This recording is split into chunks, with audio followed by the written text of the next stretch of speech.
D. Now that was a bad excuse. If you love your vehicle this much, get customized coverage from Progressive, America's #1 motorcycle insurer. Progressive Casualty Insurance Company and affiliates, not available in D.C.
Seven o'clock in St. Louis. You're listening to the Morning After. Doug, I just got here. Well, it's all right. Take your time. Everybody, get your breath. Yeah, the whole community, the region. Let's just take a deep breath, Doug. Okay. Take a deep breath. What day is it? Yesterday, Thursday? Doug was sideways with 270, and I said, stop coming that way. I don't. Oh, you just got here, too? No, I've been here yesterday. He was sideways with 270. I said, you don't do it. I almost never do it, but I was running about 2 or 3 minutes late, and I missed the traffic update on the radio, and I said, I better go to the highway because I'm a little bit late. And as soon as I hit that entrance ramp, I see it's backed up. I go, son of a sack ass! You're stuck. Was the traffic on the ones or the twos? It was on the 20s. Never on the threes or the fours. Yeah, every 10 minutes. I love hearing that you listen for the traffic update. That's folksy. Well, right when I get in the car, I do. Is that folksy, Papers? Oh, incredibly. I'm trying to figure, do I go straight up Lindbergh or do I go 270? Yeah. That's akin to having a weather vane. Well, if you have to travel 15, 20 miles or so, it's kind of nice to know if the highway you're going to go is all backed up, or you could go another way. Sure, but your Apple Maps application would tell you the exact same thing. I'm not getting on there. Or Waze, W-Z-A-Z-E. That as well. What about the Or old radio. days? What about the old days when the weather would be? Bob and Sullivan's got it at 55. Ooh, nice. Bob and Sullivan. Steve out in St. Charles has got it at 58. That's how they gave the weather report. Yeah. And in 2026, Steve and Damon counsels professional athletes against getting married Progress. at Sasha's and Damon. It's an upgrade in our culture. Amen. You can get involved in the program. Talk about your weather vanes by calling in the Callier and Thompson phone lines, 314-974-0101. You can text in at 314-399-9646. And, of course, open up your YouTube app and talk it over with us. Doug, you have a lifetime roofing lead. That would be the Cardinal win last night. Unbelievable. 10 innings over the Cubs. Hello, Redbirds. 3 in the 10th to win it, and now we're just 2.5 out of the wild card. And yes, sir, Daddy likey. We were 2.5 out of the wild card yesterday. I know, but we needed that win. Got it. And now Dustin may reconsider, Doug. He may never want to leave after that. I doubt it. It couldn't have gone any better for the players that might be on the trade deadline between May and Stanek and Brian and Soriano. I mean, they all pitched great last night. Because Stanek showed him, hey, I may walk some guys, but I may strike out some guys. Both of them. Truth in advertising, Dustin May. I'll give you 5 sharp innings, 70 pitches. That's good. Was there ever a clear indication that a guy's being traded? He's had 70 pitches. It's a shutout. He's coming back. Oh, he's not. Oh, I see. Oh, okay. He did give up 1 hit. Yeah, at that point, It was time. You got to yank him. And they were hugging him. Like McGreevy was hugging him. That's his guy. Like the phone call had just come in. Get him out. He's gone. That's a unique relationship because McGreevy is very outgoing, talkative, and Dustin May seems to be a polite fella, but not enjoying like the media exchanges as much as maybe McGreevy does. Probably not. No. But yet the two seem to have hit it off. Yeah, but I think you're right on that one. Yeah, that's exactly what I was thinking, Martin. Okay, scoreless game, 1 hit, and 70 pitches. Got to get them out. Yep.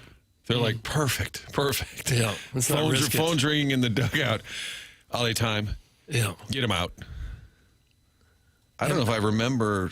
Gosh, I remember when Flaherty got traded a couple years ago, and it was like pre-game, and everybody's like, "Oh, there he is. He's still here. He's still here." But I don't remember it being so obvious. No.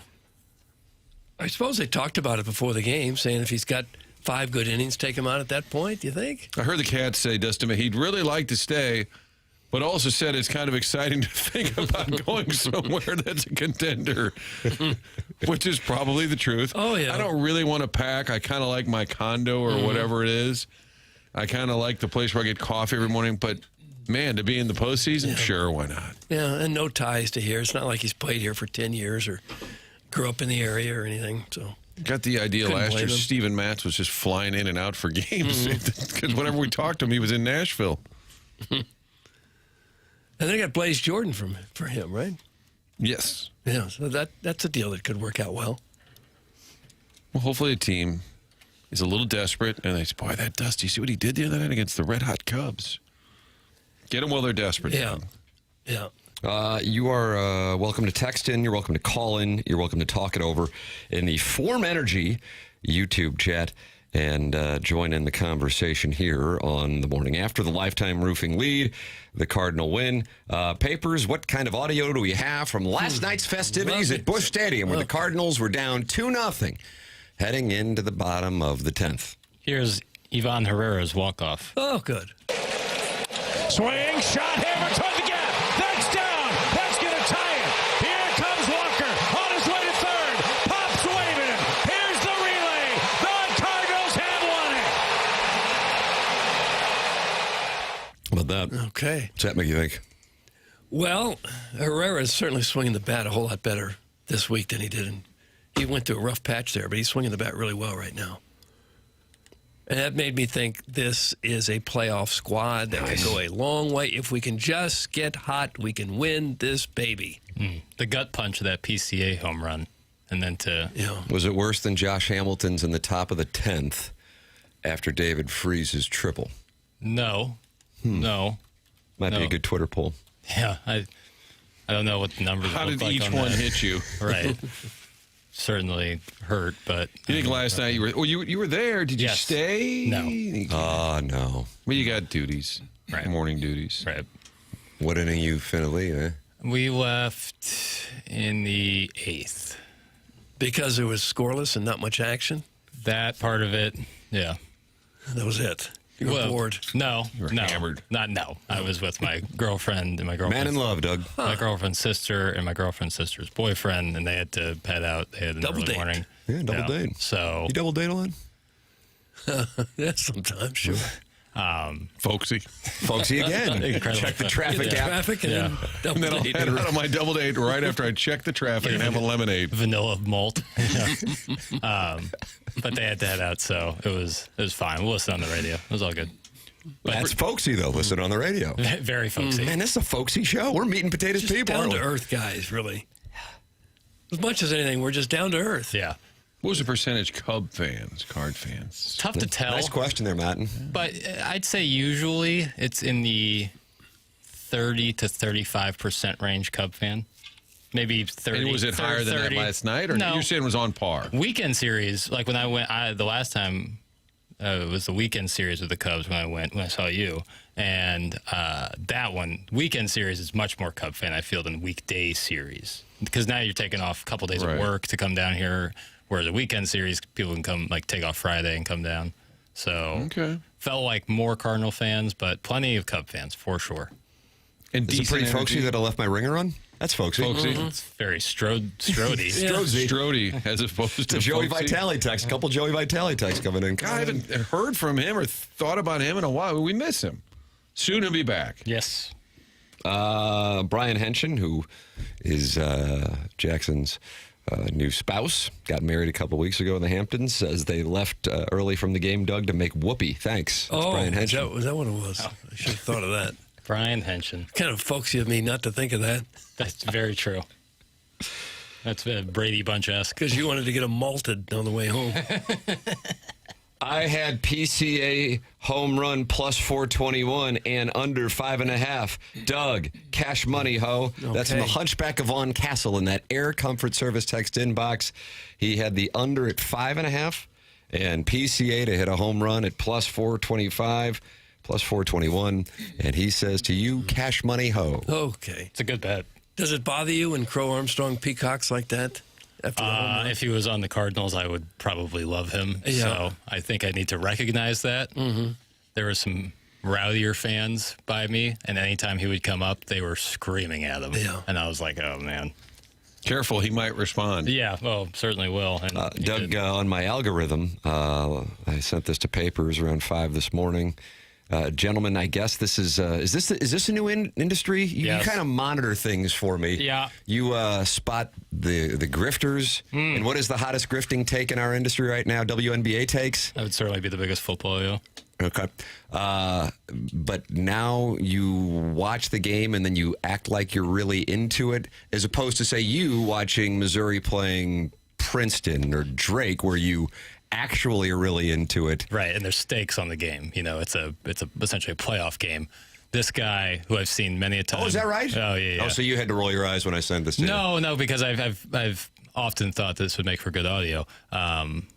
He watches every regular season Cub game and streams it, so you can't see. Have you ever watched him watch Cub games? I have not. You Not can't yet. see the Cubs game, obviously, for a multitude of broadcasting rights reasons. Is the camera positioned on him then? Yes, so he's right. there, and so I guess Cub fans watch the game along with him, and he gets really animated into it.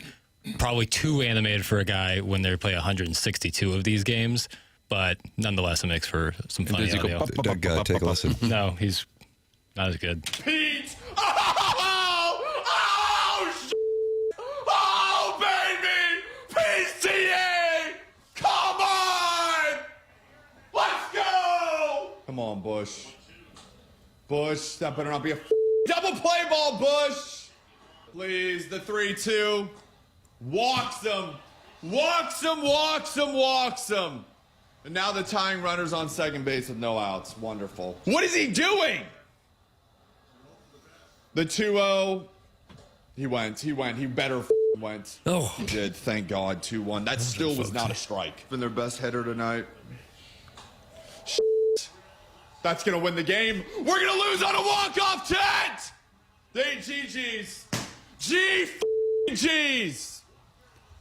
Unbelievable. Unbelievable. With this goddamn bullpen.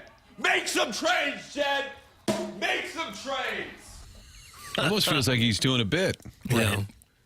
Exhausting. What Hard does to keep that G, energy. F, and G's mean? GG's stands for good game. Oh, yeah, that's what you used to say when you get knocked out of a Poker Stars tournament It's before now the been- government that wants to stay out of your home decided that you're not allowed to do that. That's right. It has been adopted by video game culture to say when you defeat an opponent as a way to kind of embarrass them, you say GG's, as in good game. G, F, and G's. Remember Ryan O'Reilly said F and rights? Remember that? Mm-hmm. You probably don't. Martin, Doug, remember that? After he hoisted the chalice and skated along the ice in Boston? That's don't apparently a remember hockey that. term. Really? No, I don't remember that. F and A rights. No. Okay. Well, GG's. GG's. Okay. So Cub fans, do you have an indicator how much it's being consumed? Is kind of traffic? I don't know. I would imagine he's making, what do you think, $30 million a year? I don't know, he's probably Every carved bit of out that. of whatever kind of. I'm sure Industry. he has another job that he does during the day.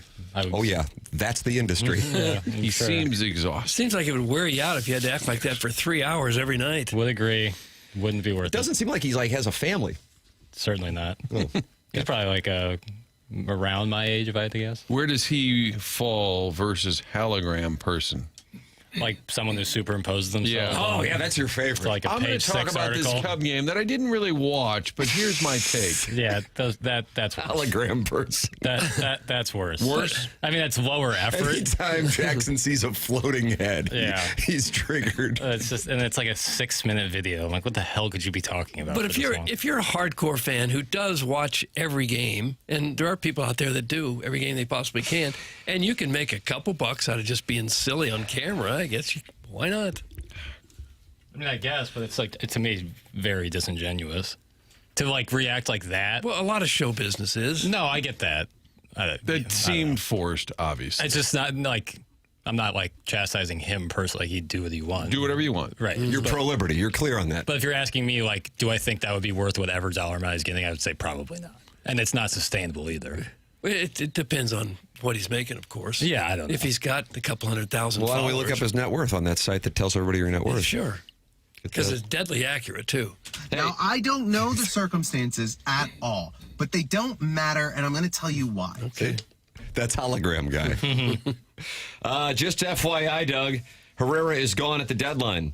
On the bright side, May will be traded for a AA reliever who will have a brief call-up in 2028 before being DFA'd after giving up 5 runs in another meaningless game in August. It's something to look forward to, Doug. That's from Sticky Ricky, so he's kind of a soothsayer. Sounds about right to me. Sounds about right.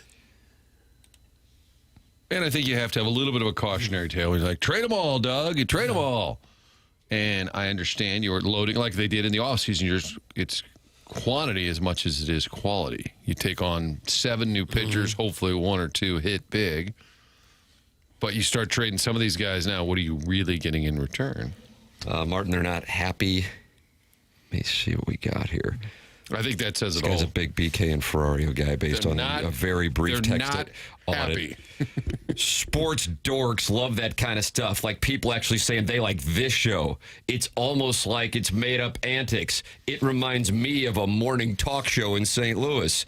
It's almost like made up antics. It reminds me of a morning talk show in St. Louis. Is that how you all landed here on this show? Is that how you all landed here on this show? Okay. Act like middle school boys right. for a few hours? It's from the 314. Boy, that was close. You want some? Grabbing his points, discount or suspension. Oh, it's fine. Middle school boys. I kind of like that slogan. Change the name. I don't know. I'm open to it. Was the morning grind, then the morning after, now middle school boys. Welcome back. It's MSB. You have to abbreviate everything. So they're not a fan of us pointing out the Cub fan being kind of performative because we're middle school boys. That's right. My wife and I are in the car this morning listening. This is her first time listening, and she's a Cub fan. For the record, I'm a Card fan. But this is hilarious content. Doug, that's from Jub the Rub. Now, what is the hilarious I don't know. content? We haven't had any yet. What about hologram guy? Well, we're plumb out. Doug is hot. Tim is hot. I can't decide who is the hottest. That's from Steven Time. I guess we could do another Twitter poll. So the first Twitter poll is, what bothered you more? Josh Hamilton's home run off of Jason Mott, or PCA and the pimping of the home run last night? Both top of the 10th. And then the next one is, who is the hottest? Tim or Doug. Right. Nice polls. I want to know what happened to Ed Time. Oh, he's in there. Is He's he? not as active. I think for every Steven feels to dominate right. Ed. I think for every one Steven Time text, you're going to get, or for every 5 Steven Time texts, you're going to get about 1 Ed Time text. Kind of like a Baldwin thing. Yeah, I agree with that. It's a nice analogy. The Time Brothers. Can you rank the ball ones? Well, Alec has certainly had a tumultuous last couple of years. But body work first. Which one was in the fake Sopranos movie? Was that Steven Baldwin? Steven's a little heavier than William, maybe? Then give me Steven. Okay. And Billy Baldwin might have been in Backdraft? Yeah. Don't know. One of their daughters is married to Justin Bieber.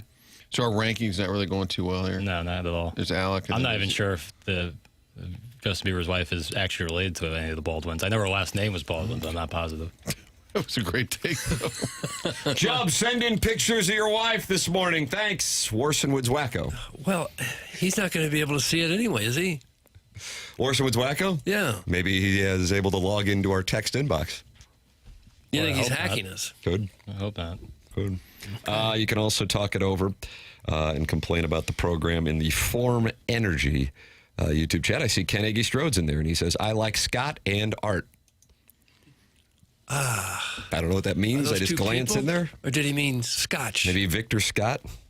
Yeah. Scott and Art. Or perhaps he's coming up with names for a young child. He says he will be on with Ned Reynolds in Springfield at 8:30 to talk Cardinals, even though I haven't seen a game all year. Should be fun. Martin, that's an event coming up at 8:30. That's who Springfield got as their Cardinal expert. Now, I don't know the circumstances at all, but they don't matter, and I'm going to tell you why. There's a deep drive over the left field wall. They're gonna call that a home run. Haley Bieber is Stephen Baldwin's daughter. I feel even better about my Stephen Baldwin Now you're feeling good now. ranking.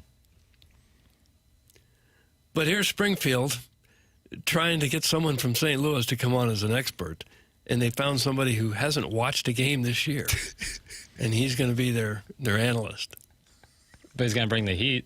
Producer Joe used to do hits in Seattle talking Meets about in the morning. Was it to talk Rammies? I think it's talking Rammies, NFC West rivals. Okay. And sometimes it was during our show. St. Charles County bookmaker says, I was getting in over my head this morning when I was listening to Learn on the Riz Show talk about Doug's good looks yesterday. That's from the St. Charles County bookmaker. Whoa. Martin on After the Morning After yesterday. Learn from the Riz Show, KC95, dropped by our studios and seemingly was enamored by Doug's good looks. It caught her off guard, and she became captivated, candidly. I don't know about that. I can have Jackson play the audio back. I don't know what that was all How do about. people, they just knock on the door and say, can I join you? And then they come into ATMA. That's actually how it works. You've done it. That's worked Can I many join you? times that way. Sometimes they don't even knock. They just barge in. Well, don't worry, Papers. I won't make that mistake again. Hey, how are you? Can I favor? Well, I'm sorry? Favor. Okay. Sorry. Send me a text when you guys start talking about sex and other cool stuff. I'm tuning out for now. It's from Doug's jockstrap. Oh. I don't think anybody wears a jock strap anymore. All right. Yeah. They used to be very folksy. Yeah, it's because you can't. Oddest piece of clothing ever. That's what I'm saying. You can't. They now make the compression shorts Yeah. that have a little. Support? Yeah, well, no, they have got a little cup holder. They got, Slot for the like cup. a slot is the perfect term for the cup because you can't walk around in just a jock strap. Oh, people did it. I know, but you look so ridiculous. Oh, yeah. Sure did. But everyone else was doing it too, so it didn't feel that bad. No, certainly. And we don't kink shame on this show, although in my inner dialogue I do. I feel like Chairman Kurt, who's a wonderful guy, a little unique, I feel like he might just wear a jockstrap for fun, even here to work. That's just my theory. Doug, what do you think? Is that a crazy thought? I think it's very possible. Okay, thank you. Yeah. I feel better. Kurt, you don't have to. Yeah, I wouldn't dismiss that at all. I plead the fifth. Okay, see, that's what I'm saying. I can't believe that you guys escaped Iggy's cauldron when Learn fawned over Doug. She was really looking the Birdman of Marconi. That's from Arbor Day. I think that was like saying, look at Grandpa, he's got good color. Is that what that was the equivalent of? I think so, yeah. I don't know. And apparently she was on the Riz show this morning, raving, still captivated, still saying, fawning. Well, it looks like he might not die next week. I think that's what that was about. Good color. Guys, I wear a jock strap when I golf and when I grocery shop. That's from the Worson Woods Wacko. I have pictures of Doug in a jock strap hanging over our family photo wall. That's from Steven Time. My wife wears a jock strap, but instead of a cup, it has a peg on it. That's from the recovering alcoholic from Belleville, Webster Groves. Oh. Well, Doug, he's a sponsor, and so we have to read the text. Take a look at the contract. I know. I'm walking around in a jock strap right now. So that comment seems to have resonated. That's from Ray King. Mm-hmm. And in the 3 and 4, Tim, they'd like to know, does Polos Plus make one? Oh, not a bad idea. Why don't we come out with a line of TMA jock straps? Clip that off. No one else is doing it. Doug, try wearing a bra every day all day. Stop whining about the damn ball hammock. That's Sharon in Clayton. Who says I don't? Oh, I'll be right back. Okay.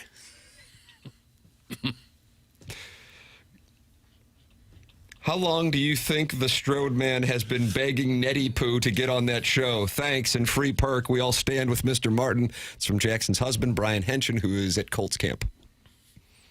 Slow day at Colts camp for the moment. I guess, if he is indeed at Colts camp. It's been rumored that he's still covering the lacrosse beat. Doug, would you like it if guys wear jock straps with Navy caps on the road? That's from the 314. Well, ideally, you wouldn't see the jock strap.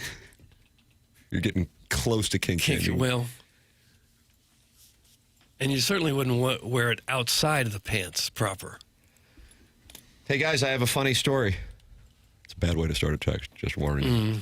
I wondered why you never read my texts. It turns out I was texting an old number. So there's someone that's gotten a lot of texts about Tim's unmistakable greatness, unprompted. But I'm sure they still get it. That's from Ichiro's American Hits. That's kind of funny. Yeah. If you start out with a funny story, you're telling people, please laugh at this because I think it's funny. You should just leave out the funny story and tell your story, right? I think that probably would have been the better move. Oh, okay. I've had that. My buddy Mike Vintage, I started telling a story. I said, I got a great story. He said, don't say that. We'll tell you after. We'll be the judge of that, Martin. And then my buddy Urker chimed in and said, hold on. Body of work. I'm going to predict it's going to be a great story. I said, thank you for your support. You got credibility. Credibility, told the whole story, and then Vintage caved and said, that was a really great story. I said, thank you. But I agree with Tim overall. The premise, let people decide. Right. Oh, you guys are funny. Especially in this particular audience where, candidly, nothing is ever good. Yeah. Let's see. Guys, we should make TMA girdles for the fats. That's from Mr. Seawalk. He's in the Form Energy YouTube chat. Doug, we're 10 subscribers away from you getting silver chunks. Yeah. Open up the YouTube app, type TMA STL, subscribe to the channel, and now we'll have 7,100 subscribers, and then they come in and deliver Doug's silver chunks as a reward for the 7,100 subscribers. Time Sharon must have cleared that Rodan and Fields overstock from her detached, quote, Clayton garage. She's real active this week. Less texty, more jazzercisey. That's from Arbor Day.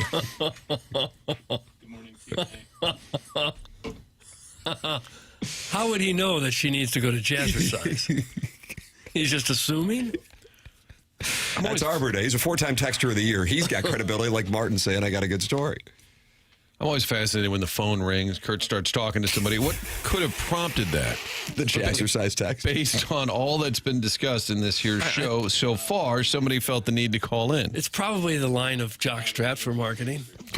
What's wrong with your phone line? Hey, guys, your app had the wrong phone number for a long time. I was also texting the old number for several months. That's from Josh Bob Bill. So, Doug, we were putting out a wrong number from some gentleman, some nemesis of days gone by. Lots to choose from. Whatever, dude. Does ATMA have its own text line? Yes, it does. Mm-hmm. Yeah. You bet. But do you have names saved on that one? Yeah, now how does that work, Papers? Did you have to go in there and save the names on After the Morning After? From 11 to 12, Doug. No, for the most part, it carried over. quite easily. Oh, is that right? Well, I can export names and then re-import them. But a lot You of can them. export names and re-import them. What? Hold on. Gosh, The text line is the same as when we used to be on that station for a couple of years. Okay, so I they were- exported all the names. Oh, is it really? It's the same number? Not the God. same number, but the same text. We just picked a different number, but it's still the same. I'm sorry you don't understand. I don't know what to tell you.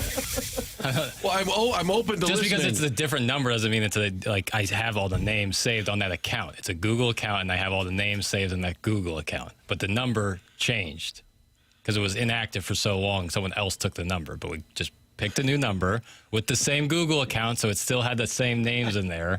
I don't know what's so funny. I don't think this cleared anything up, Mr. Fauci. I don't understand, but it's okay. No. I'm gonna re-explain it. Hold on, Tim. Can I do a quick poll? Yep. Does anybody understand? Okay, it's a Google Voice account. Doug, it's a Google Voice. That's Okay. That's so where we're the starting. Google So basic. account is the same account that we used on HD2 for several years. Okay. But because the phone line was inactive for so long, the phone number itself, it got taken. So when we went back to that same Google account You could to start reassign that ATMA, Google account. the a new Google number. account still had all the numbers saved, names and numbers, but the phone number itself had to change because it was inactive for so long. So when we made the switch from HD2 to 101 ESPN, I exported all the text names that I had saved for years on that one, inserted them to the 101 ESPN text line, and then when we went back, I exported that 101 ESPN text line and put it back on an ATMA. Okay. For the updated people who have joined late. All right, I now understand. Thank you. But my brain also hurts. Well, this is why they have younger people pushing the buttons and pulling the levers. Some complaints are coming in regarding things that apparently have not been updated. Guys, this is the bounce back email for your Listener of the Month competition, and it says, thank you for signing up for the 2023 Listener of the Month competition. Oh, no. That's from 3 the years Hunchback late. of Vaughn Castle. Well, Guys, just so you know, on the HD2, Jackson's still saying the show runs from 7 a.m. to 10 a.m., and now they're starting to come at us. Yeah. And now they're starting to come at Had us. enough. Here we go. Here we go. Jackie needs a raise. That's from Patton. I share Based that. on all the work that you're doing. Appreciate it. I want Very kind. you should be the employee of the quarter. I share that. I've been stuffing the ballot box every quarter. Too kind.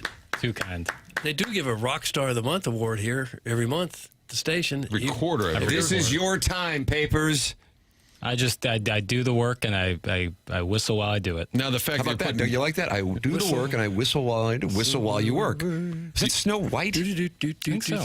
Is it? Some of the doors were certainly whistling.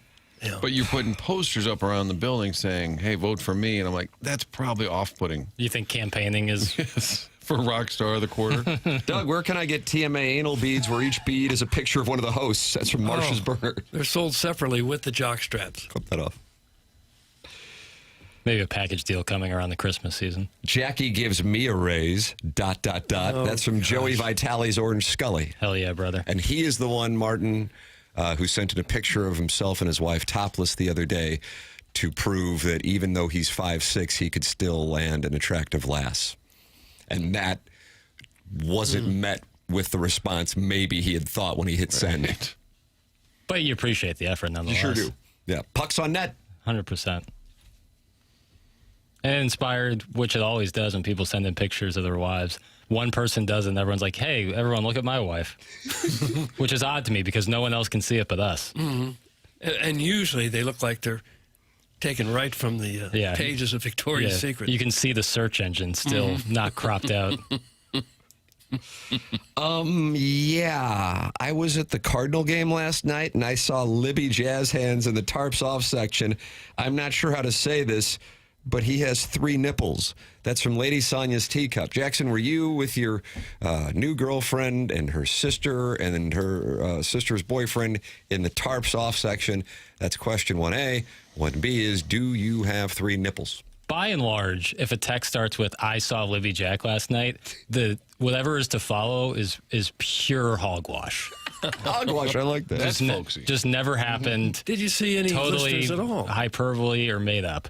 I didn't, not really, and I didn't sit in the tarps off section, and I have been blessed with only 2 nipples.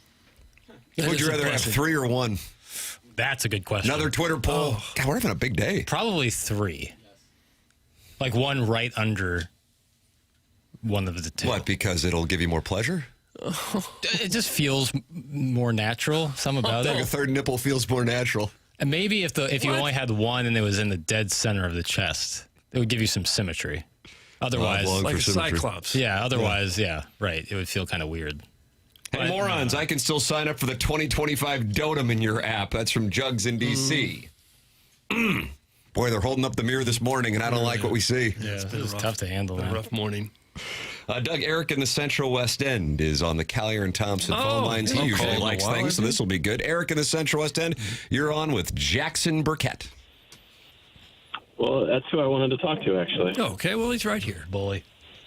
Well, so I heard my name referenced the other day. You guys were talking about pedicures. Yeah.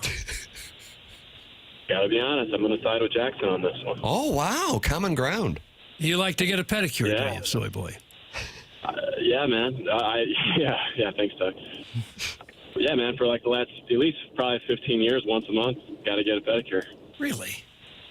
I've only had I one, recommend it. but they really make your feet feel good. No. Yeah. Oh, dude, it's next level. Yeah. It's next level. You can't clip your own toenails? Well, you can, but you don't do it right. Well, why not? Well, you know, the professionals, they'll get the ingrown toenails out. They relieve a lot of pressure. Doug, I'm telling you, man, hey, if you've never had one, I guarantee you've got ingrown toenails and you don't even know it. Well, no, I don't think I have any ingrown toenails. Well, why don't we get a pedicure sometime? Well, together? don't tell me what to do. They'll root out some of the gunk. I don't have a lot of gunk or ingrown toenails. But if you Well, enjoy I it, go guarantee for it. If you've never had one, you probably have pressure and gunk and you don't even realize it. Okay, well, I don't have any plans to go, though. Well, treat yourself, Doug. Okay. Martin, what about you? You ever get one? You know, I was just thinking about this. It was about a year ago. Never in my life I was forced to by Kelly Chase because he is a part owner investor. They've got a up in Edwardsville, beautiful facility, huge operation, and you can get a massage. You can get some of the women get some things done to their face. Yeah. And we were shooting a story because Chaser, the ultimate bully, is like, all right, we're doing the story. Meet me here. And I'm like, where am I going? And it's like clearly a woman's salon. And I go, are we talking hockey and your health? And he said, yeah, but first we're doing a tour. Like, and the photographer couldn't have been more confused. And he goes, here, put your feet in there. I go, I got to get going. He goes, sit down. And then I got a partial pedicure, I'd say. Very, very relaxing, Doug. So Chaser's got a spa, like a nail spa? Yeah, I don't know what the name of the place is. It called Evo, Tim, or Exo, or something like that? It's up in Edwardsville. Yeah. It's a big operation.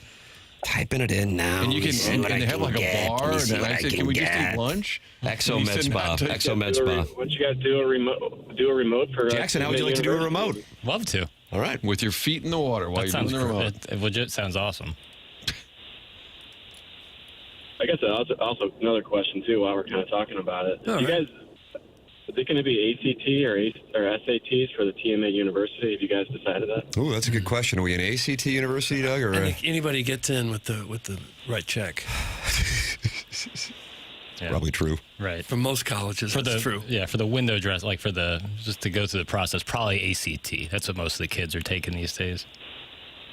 Okay. You interested in enrolling? I was just wondering. Yeah, I am actually. All right. Probably my brother and my dad too. All of you are going. Oh, it's nice. It's going to be fun. It's really nice.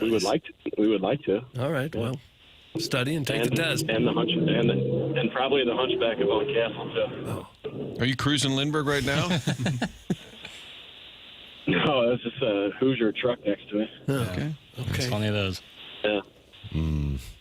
Well, Eric, it's good to see you and Jackson on the same Yeah, page. common ground. We find common ground often, I feel. And you're attracted You know to what, and I Eric, gotta- but you don't think he's attractive? Or he's No. attractive, but you're Yes. not attracted to him? Correct. You nailed it. Eric, are you attracted to Jackson at all? And maybe we could get you guys to go out and have yourselves a little drink. I'm usually more, I don't know, I'm not really into the blonde or pale, but that's not to say that I couldn't be arm twisted. For heaven's Doug, I sakes, like where for this is heaven's going. sakes. It's an acquired taste. Blonde and pale. Yeah. But I will say this: there's some more common ground. You know, despite my text, I would be on board if the Trailblazers moved here. Hell yeah. More common ground. Hell yeah. Hell yeah. This guy's And I gotta be honest. I honestly think it would be, I know this is going to sound like a stupid hot take. What does NBA work in St. Louis? But I think it would really be a success. I really do. If they moved here, I think it would kind of be a pretty rowdy atmosphere. Like, I don't know what you guys think. Oh, absolutely. This market historically has felt a great pride because most people who live here, not everybody, but most people who live here grew up here and inherited their passion for the market from their parents and grandparents and want to share it with their children. And so, yeah, if there was an NBA tier, absolutely. 100%. I mean, if they moved here and they rebranded Spirits of St. Louis, brought back all the old jerseys, orange costumes. I mean, it would. Great. I mean, it would be ridiculous. Nice. Papers, how about that? You and Eric in the Central West End are fast friends now. Mm-hmm. Oh, yeah. How about Get your season tickets. You can find common ground. Yeah. All right, guys. Well, I got to go. It was great talking. Okay, sorry to bother you. All right. I read something the other day that said NBA teams demand that they have right to first scheduling in any building that they're in. I'm not 100% sure that that's true, but if it was, they might need their own building, or the Blues would take a severe hit. So you're doing like one of those hologram TikToks right now? Yeah. I don't know all the details, but I'm concerned this may not work, and here's why. There's always going to be a reason why it can't work. We're going to find the reason to make it work. Well, that's why I vote for this guy year in, year out. The reason to make it work might have to be build another arena. And where would we build that? I don't know. Oh boy, there's lots of empty land. I think St. Gabriel's has the right capacity. If you look at how many people come to the 7th grade tournament, 50 or 60. You're out of line. Adam Silver was seen today over at Francis Park. Tam Avenue in Nottingham. When did this NBA discussion heat up? It was last week. I was not here. Yeah. I saw a lot of stuff online. It might have just been the guy at Channel 4 that posted about it, the reporter, David. I think it really picked up, honestly. I don't really care. But we happen to have Mayor Spencer in here on Monday. And so I was reading a 2 Fox report last night, Martin. I'm reading it right now. Oh, okay. Yeah. And they cite our interview with Kara Spencer. And I said before she came in, I said, I'm going to ask her about the Trailblazers thing, even though I also am well aware, and I'm sure we've all done this probably hundreds of times apiece, we were asking somebody a question, probably like the people who were interviewing Dustin May last night. You know, he's thinking about the trade situation. He knows he can't say whatever he's really, really thinking. Cardinals can't say what's really, really going on, but you still have an obligation to ask the question. That's how I felt about the Portland Trailblazers thing. You can't, as the mayor of another city, say, yes, here is where we are, or no, it has absolutely no chance to happen, and here's why. She has to give. But it was her first time on the, as far as I know, by the way, with video. And then I don't know if it was Chairman Kurt who cut that video. Was that you? Chairman Kurt cut the video, went on social media, and then I think that kicked it up another notch. If you're just following the situation, the Portland situation has picked up over the last couple of weeks, even though Dundon bought them about 5 months ago. He is the owner of the Hurricanes who put his family all over the Stanley Cup. Has anybody made the... And then Chaffetz has bought a minority position. Has anybody made that connection? Yeah, sure, absolutely. There's some people who thought that Shirts might be in the mix for that job. Right. Well, that'd be fun. Yeah, John Shirts here and Shirts is the head coach. But there is an updated article on The Athletic. I'll read that coming up on the other side of the break. But we've just done a 40-minute segment, and therefore we need a break. It's TMA 101 ESPN.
Is this Carole King? It sounds like that riff. So. Yeah.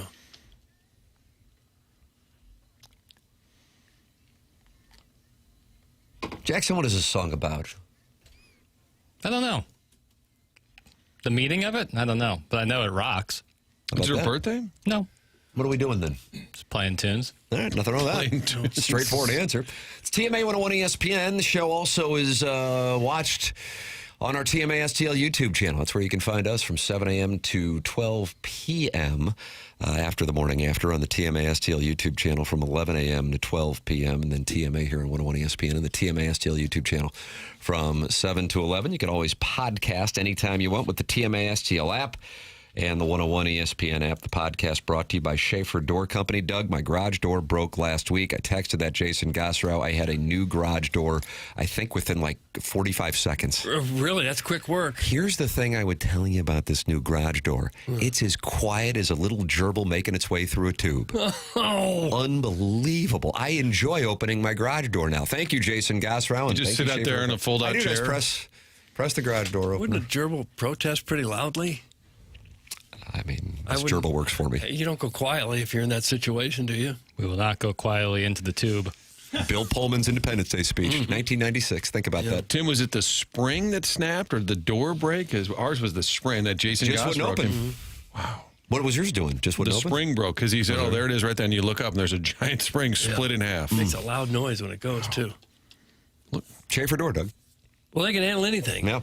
They were been to my house. I thought I was going to need a new garage door, too. But no, all I needed was a strut, which is like a support across the side of it. And they got that fixed lickety-split as well. Schaefer Door, they've seen it all at this point. They've been around in business for a long time.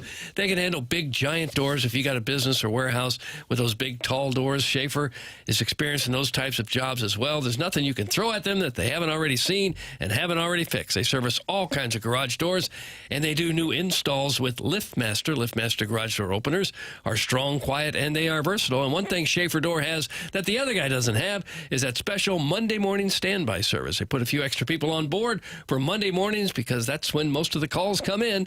You have a problem over the weekend, the garage door won't go open on Monday. Schaefer Door will get right out there and get you fixed up just like they did with Tim, just like they did with me and with Martin, with everybody else that's ever dealt with them. Schaefer Door, just the absolute best overhead door company around. Their website is schaeferdoor.com. That's Schaefer with only one F, schaeferdoor.com. I'll go ahead and give you the phone number. Write it down if you can. 636-782-3608. You didn't get it. 636-782-3608.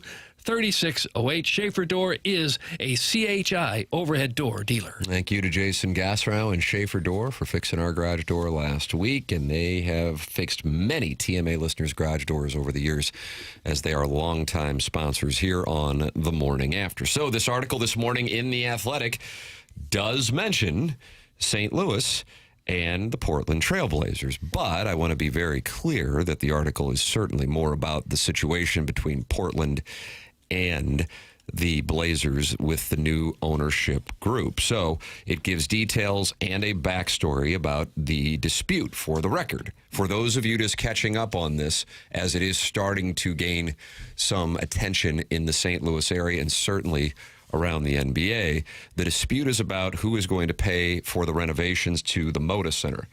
Looks like, if I'm doing the math, the Moda Center opened right around the time as the Enterprise Center did. And the deal was done in August of 2024 between the city of Portland and the estate of Paul Allen, Seahawks owner. And they sold the arena for $1. That's correct. $1. Yeah. So at that point, I would say you're probably ahead. Sure. He bought the team in 1988 and built the Moda Center in 95 with his own money. And after his death in 2018, control of the team was passed to his estate, which was run by his sister, Jody.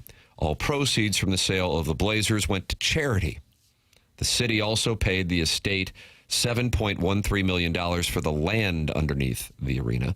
Jody Allen and the team were unable to negotiate a long-term lease before the former lease expired in 2025. Thus, the side signed a 5-year bridge lease in August of 24 that keeps the Blazers in Portland through October of 2030.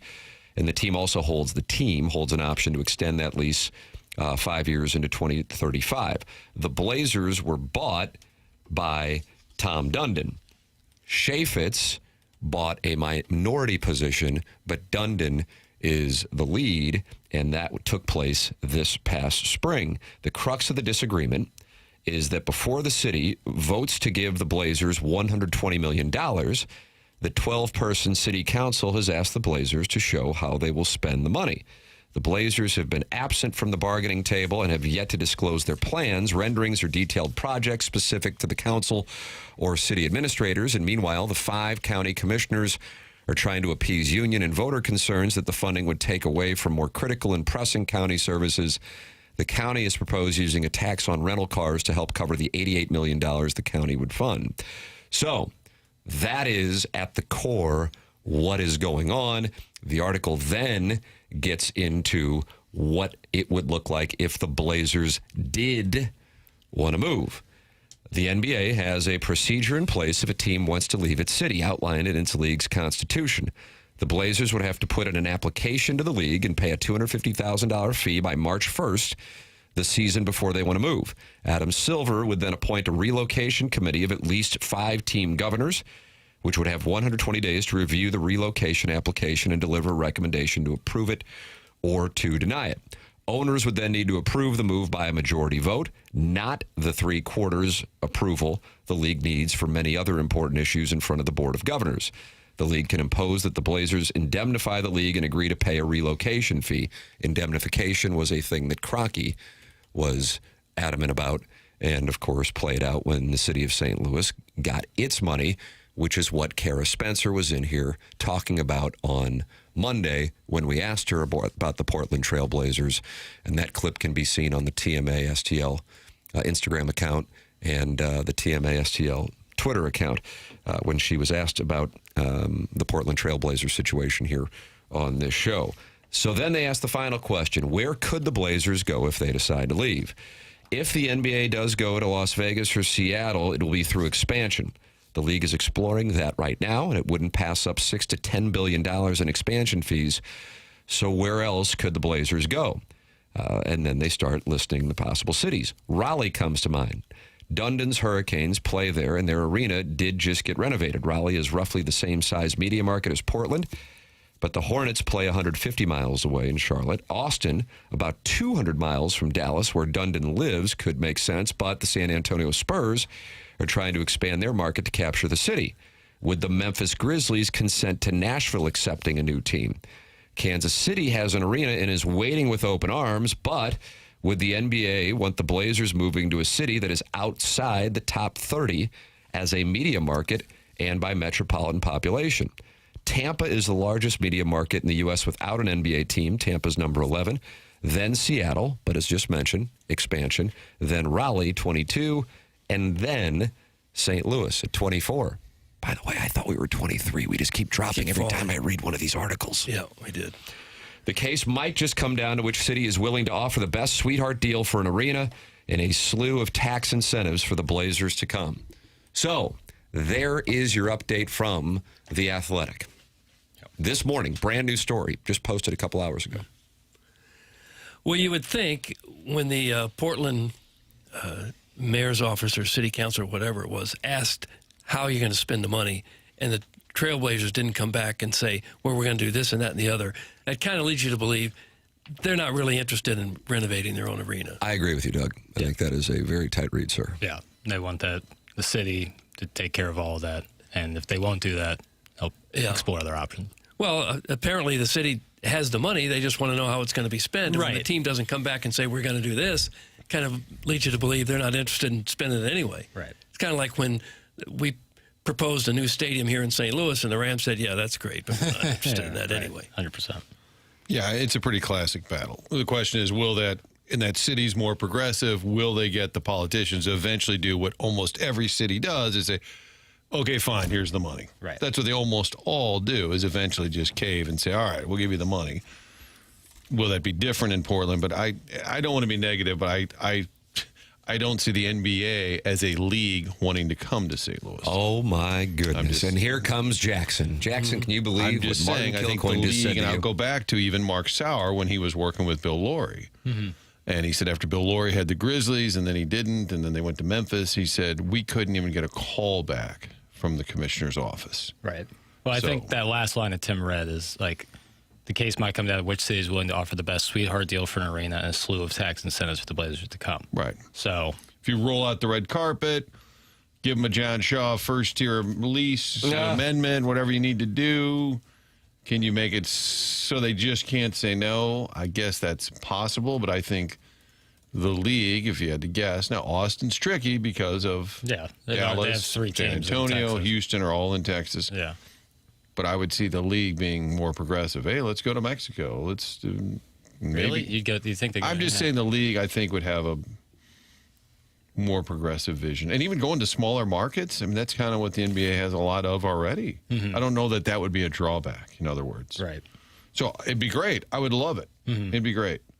It's my opinion, I emphasize this, based on Mayor Spencer's reaction when I asked her the question, that it wasn't something that was really actively being pursued in City Hall at the moment. I also think if this were to take place, it wouldn't be people at City Hall that would be the instigators. It would have to be big dollar people in the St. Louis area, or big dollar people who would like to see St. Louis have an NBA team, or just big dollar people who want to have an NBA team and are saying, okay, which market would be the one that would acquiesce to our terms most favorably, and then you go to St. Louis. But there are a couple of things that do work in St. Louis's favor, and whether this is reality or fantasy, these parts are facts. As you heard, it's one of the 4 largest media markets without an NBA team. One of those is Tampa. That's market 11, as the story stated. Then you go into Seattle, but Seattle is likely to get an expansion team.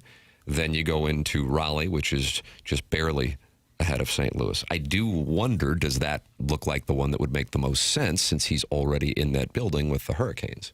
That, when you look at it from that angle, absolutely. But then you go into the Charlotte Hornets element, and to me, that's what you need. 2 teams in North Carolina. So that's where I think you would have pushback. And then you talk about Nashville. That, to me, is actually the one that I think kind of makes the most sense. That would make me sweat the most. If they were to put together like a package to try to bring someone in, that would be the one that would scare me the most. Because, like, when you look at something like Tampa, you're close enough to Orlando. I don't know if you'd necessarily, like, obviously Tampa is a huge market, and Florida is a destination people are moving to, but you're right there with Orlando. And then Raleigh's, right, obviously the owner owns the Hurricanes, but you're 150 miles away from Charlotte. Nashville would scare me. Austin, I don't think, is a realistic one either. Kansas City scares me. Nashville and Kansas City, those would be the 2 that would threaten St. Louis to me the most. I think some of these cities that are growing like weeds right now, like Tampa and Austin and Nashville, even if there is another team within a couple 100 miles, these cities are so big and growing so quickly. I would think you would take a chance on one of those cities over St. Louis, which is growing the opposite direction. We're getting smaller. These other cities are bursting at the seams right now. Why wouldn't you want a part of that if you're a franchise? Because we have Han. I don't know that Han's enough. The presentation, the paperwork includes Han bombs. Isn't your gut that they'll stay in Portland? No, it's not? Absolutely not. I'm surprised to hear you say that, actually, because I feel like you were locked in on that Ram stuff as well. Yeah. I feel like the cities always cave. Now, a progressive city like Portland. Yeah, I mean, you got to factor in this is Portland. We're not in Florida or Texas. Well, that's a big piece of it, too. It is their only franchise, though. You'd think they would do absolutely everything to hang on to it. Whoa, Jackson, would you like to tell them? Team. They got a soccer team. I stand with Doug on that take. I like this line. City Council President Jamie Dunphy invited the Blazers to join the City Council Thursday for a 3-hour work session to go over their concerns and desires for the term sheet. The Blazers said they are considering attending, but have not given a definitive yes or no. So they're trying to work it out. The Blazers said, we'll think about coming to that. Because if they don't go, no point in having the 3-hour session. You wouldn't think so. Right. So to me, it doesn't seem like Blazers ownership is all that interested, unless it's like, here's the money, no questions asked, you can do it. So you see this mirroring kind of the Kroenke deal, like, you got to throw anything at us, we're not really listening. There's no secret plan. Go ahead. Because you have a new owner who is, I'm going to use the term mercurial, Doug. I don't really care for it, but go ahead. One who this is like, for example, the Paul Allen family and then the estate, they took the proceeds and they donated it to charity. This wasn't their big thing. And of course, anybody, at least in the 21st century, who owns a team, unless it was passed down from generations, they made their money big time in another industry, and then this becomes certainly a wonderful investment as we see these things appreciate, but they're trained killers. That's how they get to the point of being multi-billionaires in a position to buy a franchise. It's a little different than when families owned teams in the 1950s. So with that all established, I think Tom Dundon and the ownership group go, my God, we're in a wonderful position. We've got an expiring lease, sound familiar, St. Louisans, and we're in a market with a franchise where we could take it and put it somewhere else where it increases in value. And we saw what happened. If you want to use St. Louis as an example, where the Rams went from being worth about $2 billion to now it's the third most valuable franchise in all of American sports at $10 billion. Now, it's number one, an NFL franchise, and number two, fueled by the fact that Stan Kroenke owns that building. But with that said, this is a position that you dream of. And I also would imagine it was something that was attractive to those putting in money to acquire the team from the Paul Allen family estate. The lease that allows that fluidity. It's a golden play if you're an investor. You're in a great spot. This is what Demoff told me on a phone call. I said, when Stan exercised his right of first refusal, did you guys know you were moving from that moment? He said, I know nobody will believe me, but it's just you and me on the phone call. He goes, we knew we were in a great spot. We were either going to get a sweetheart deal from St. Louis, or if we didn't, we would be in position to move. But when he exercised his right of first refusal, they hadn't picked out that land at Hollywood Park.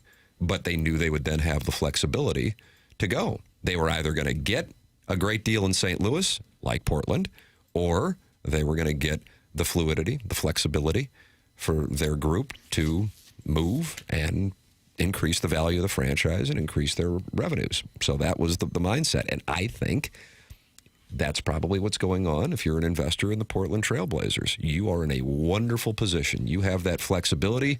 There are only so many teams available, and you are in a position where you can take your beautiful lady right around the marketplace and say, oh, Nashville, what can you do for us? Kansas City, what can you do for us? I got to be honest with you, I think Kansas City would be the play as much as I want it to be St. Louis. They've had that arena sitting there for an NBA team or an NHL team for a while now, right? Mm-hmm. Unless you just want the bigger market. If you want your franchise to go up drastically in value almost immediately, you move to a much bigger media market. But then it's like, what? So then it's just Tampa, just because it's Tampa and Austin, as fast as that's growing, as fast as people are moving into Florida and Texas, those markets are going to get bigger and bigger and bigger, and ours is going to get smaller and smaller. Again, Han. No. I just don't see Tampa. I don't see. And why is that? This is my blink. It just doesn't feel like an NBA city. That may be a terrible take, but I think Austin, even though there's all those other teams, they could get blocked because of that. It feels like a city on the rise would be more of an NBA choice. Like even Nashville, which might be getting a baseball team too. Nashville and Kansas City, to me, are I remain that those feel like the bigger threats. I mean, you've had Austin, you're right in the center of three NBA What about Louisville? No. You can be in the center, but if your city's big enough to support it, just like New York's got how many franchises they have in all kinds of sports, but the city's big enough to support them all.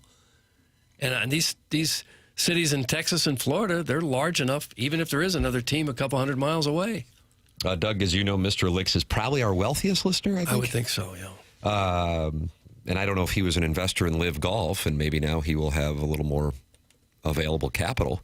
But he says, if I were the county executive, I'd be shouting out loud to any media I can talk to that we will do whatever it takes to get an NBA team. Our mayor is taking a different approach because when you guys asked her on the show about it, she clearly had no idea what you were talking about. That's from Mr. Licks. Well, the county executive race is underway, and the election, I mean, in theory, ends next week. But you never know. It's primary season. Hello, primary season. Guess Martin will have the county executive candidates come on by and see what their case is.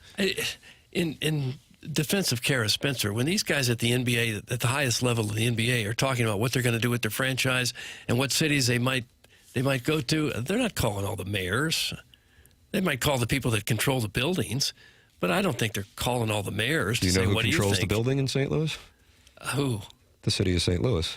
Well, I still don't think that would be one of their first calls. Well, I'm not saying it'd be one of their first calls. Your responsibility as a leader is to lead.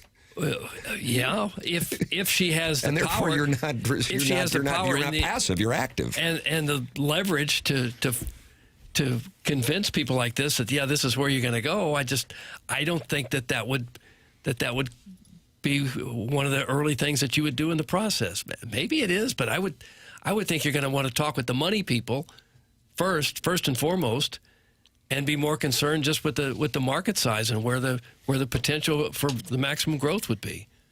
It's the mayor's responsibility to make the call. Doug, that's Steven time. Brothers time, Ed, Steven. And I agree with that as much as I'd say the NBA probably isn't interested in St. Louis. If I'm St. Louis, I put my best foot forward and say, here's what we can offer. Here's what we've talked about. Here's what the Blues think about it. Here's some of the positives. Here's why it works. And maybe get Chaffetz on the phone, who loves St. Louis, and just say, hey, you and me talking. I'm the mayor. You're a billionaire business guy. What can we cook up? Right. I think that's the call you make. One of the anecdotes that, honestly, in all the time we've been doing this show, and we've all been lucky enough to be working in our hometowns doing this stuff, for me, in my, 26 years doing television and radio, and it wasn't a public thing, but I am aware of this, that drove me up the wall with regard to the quote was one thing, because that was public. We slayed the dragon that is the NFL. And then you see how that money situation's played out, which many thought would be the case. Doug, you were one of those people saying this is going to wind up being a cluster. And I recall you saying that the morning after the settlement was announced, is that in that conversation, when St. Louis had the absolute pinnacle of leverage, when they were in a position to actually really slay the dragon, one of the conversations held with a super prominent government official was, what are you doing about potentially getting a team out of this? And the response was, well, we're just letting the attorneys handle that. And again, that's a person in a position of power. And I'm going, and the person who relayed the story to me, that's not the way that it works. The attorneys are not motivated by getting a team. The attorneys are motivated by getting their dollars. So you instruct your attorneys. I would imagine we've all had attorneys. The attorneys will give you counsel, but the attorneys are receiving their compensation from you or your business. And that is why I go back to leaders lead. It can be uncomfortable, but that's the cost of doing business. That's why you have the C on your sweater. It might be uncomfortable, but if you want to play big boy games, you got to play in big boy ways. And I think that's what we miss around here, at least over the last few decades. And that's why we're sitting in the cuck chair. So leaders got to lead. And it might be uncomfortable and you might lose, but at least you put a puck on net. That's where we miss. Your thoughts are welcome, 314-399-9646. You're welcome to call in as well at 314-974-0101. And you can talk it over in the Form Energy YouTube chat. The program's called The Morning After. It's presented by Brown & Crouppen on 101 ESPN.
This is Jackson with a SportsCenter update brought to you by Universal Windows Direct. The Cardinals win in walk-off fashion last evening. They try to split the series against the Cubs today with a 1:15 p.m. first pitch. Andre Palante taking them out for the Cardinals.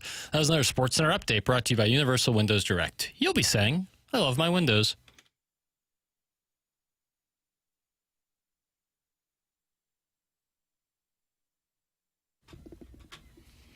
Doug, is this from Boogie Nights? Amongst other things. Yeah. It was a pop hit there for a while. Before the Melanie. Yeah. And today's theme is we're just playing tunes. Playing tunes, dude. Playing tunes, dude. Playing tunes, dude. I like that. It's TMA 101 ESPN. Tim McKernan, Doug Vaughn, Martin Kilcoyne, little Jackie Papers, who loves the Rascal Puff, and Chairman Kurt taking phone calls over there. Callier and Thompson, phone lines. Chairman Kurt, how are the phone lines? I know you're also leading a football team, TMA University, and we have brand new jock straps that are available. Yeah, I see that, David. Beautiful. Phone lines, we got one person on hold. Chuck and Soulard he dropped. We've got Ray King available. Oh, gosh. Boy, Ray King, Martin, pitched for the Cardinals years ago. Trevor Rosenthal, who pitched for the Cardinals years ago, is going to be in studio, at 9:30? 9:30. Oh, really? Confirmed. He's in town this week. He was living here for quite a while. I think lives in... We can get an NBA take from him. Yeah. I think he lives in Houston. He loves the Rockets. We'll find out. KD. Here is Ray King, Doug, on the Callier and Thompson phone lines, 101 ESPN. A lot of Cardinal and Portland Trailblazer talk this morning. Okay. Yes, Ray. Hey, boys. Hey, Ray. Hello, Ray. I think the NBA would absolutely work in St. Louis. Nice hot take. Why do you think it would work? Oh, I don't know. I guess people would go to it or something. Oh, Look at that. That's good reason. How about that? Yeah. Yeah. I got a couple things here. Friend of the program, Tom Schmidt, they announced that they're closing a couple locations. I think it was Hampton and Ellisville. Yeah. Their last day of service is Saturday, so listeners go get some great barbecue from that bestie Tom. He's cute as a button. Okay. Yeah, he is cute. You're right. Yeah, all right. Yeah. Yeah. Hopefully they'll do well in their final weekend. Yeah, you can get that off the menu item, the Ray King. It's a brisket sandwich with a side of a brisket sandwich. Nice. Heavy on the meat. And earlier you guys were talking about a bunch of updates needed. It sounds like you guys got a bunch of tech debt. I could probably take care of that for you if you need to. Only thing, Doug has to just eat my butt. Put him down! Put him down! Get off the station! Put him down! But in fairness, he did make a proposal. Ray King has been suspended. He's been suspended a period of 2 days' time. His name, as we speak, is going into the appliance discounter suspension log. He's also being hit with a 45% 45% tariff? That's right. Does that affect his texting abilities as well? It does. He'll have to cut back on his texting by 45%. Sensational. There's the cat. Cat was talking over the Ron That Herrera can't feel last good. night. That kind of punishment cannot feel good. Well, it's Appliance Discounters who sponsors that suspension log you will hear on the Morning After, 101 ESPN, and the TMA STL YouTube channel, where you can watch the program and go back and podcast it and talk it over in the Form Energy YouTube chat with other listeners like the Never-Ending Wipe and Iggy's Prison Window Hand and eggplant emojis and Doug's Closet Hanger.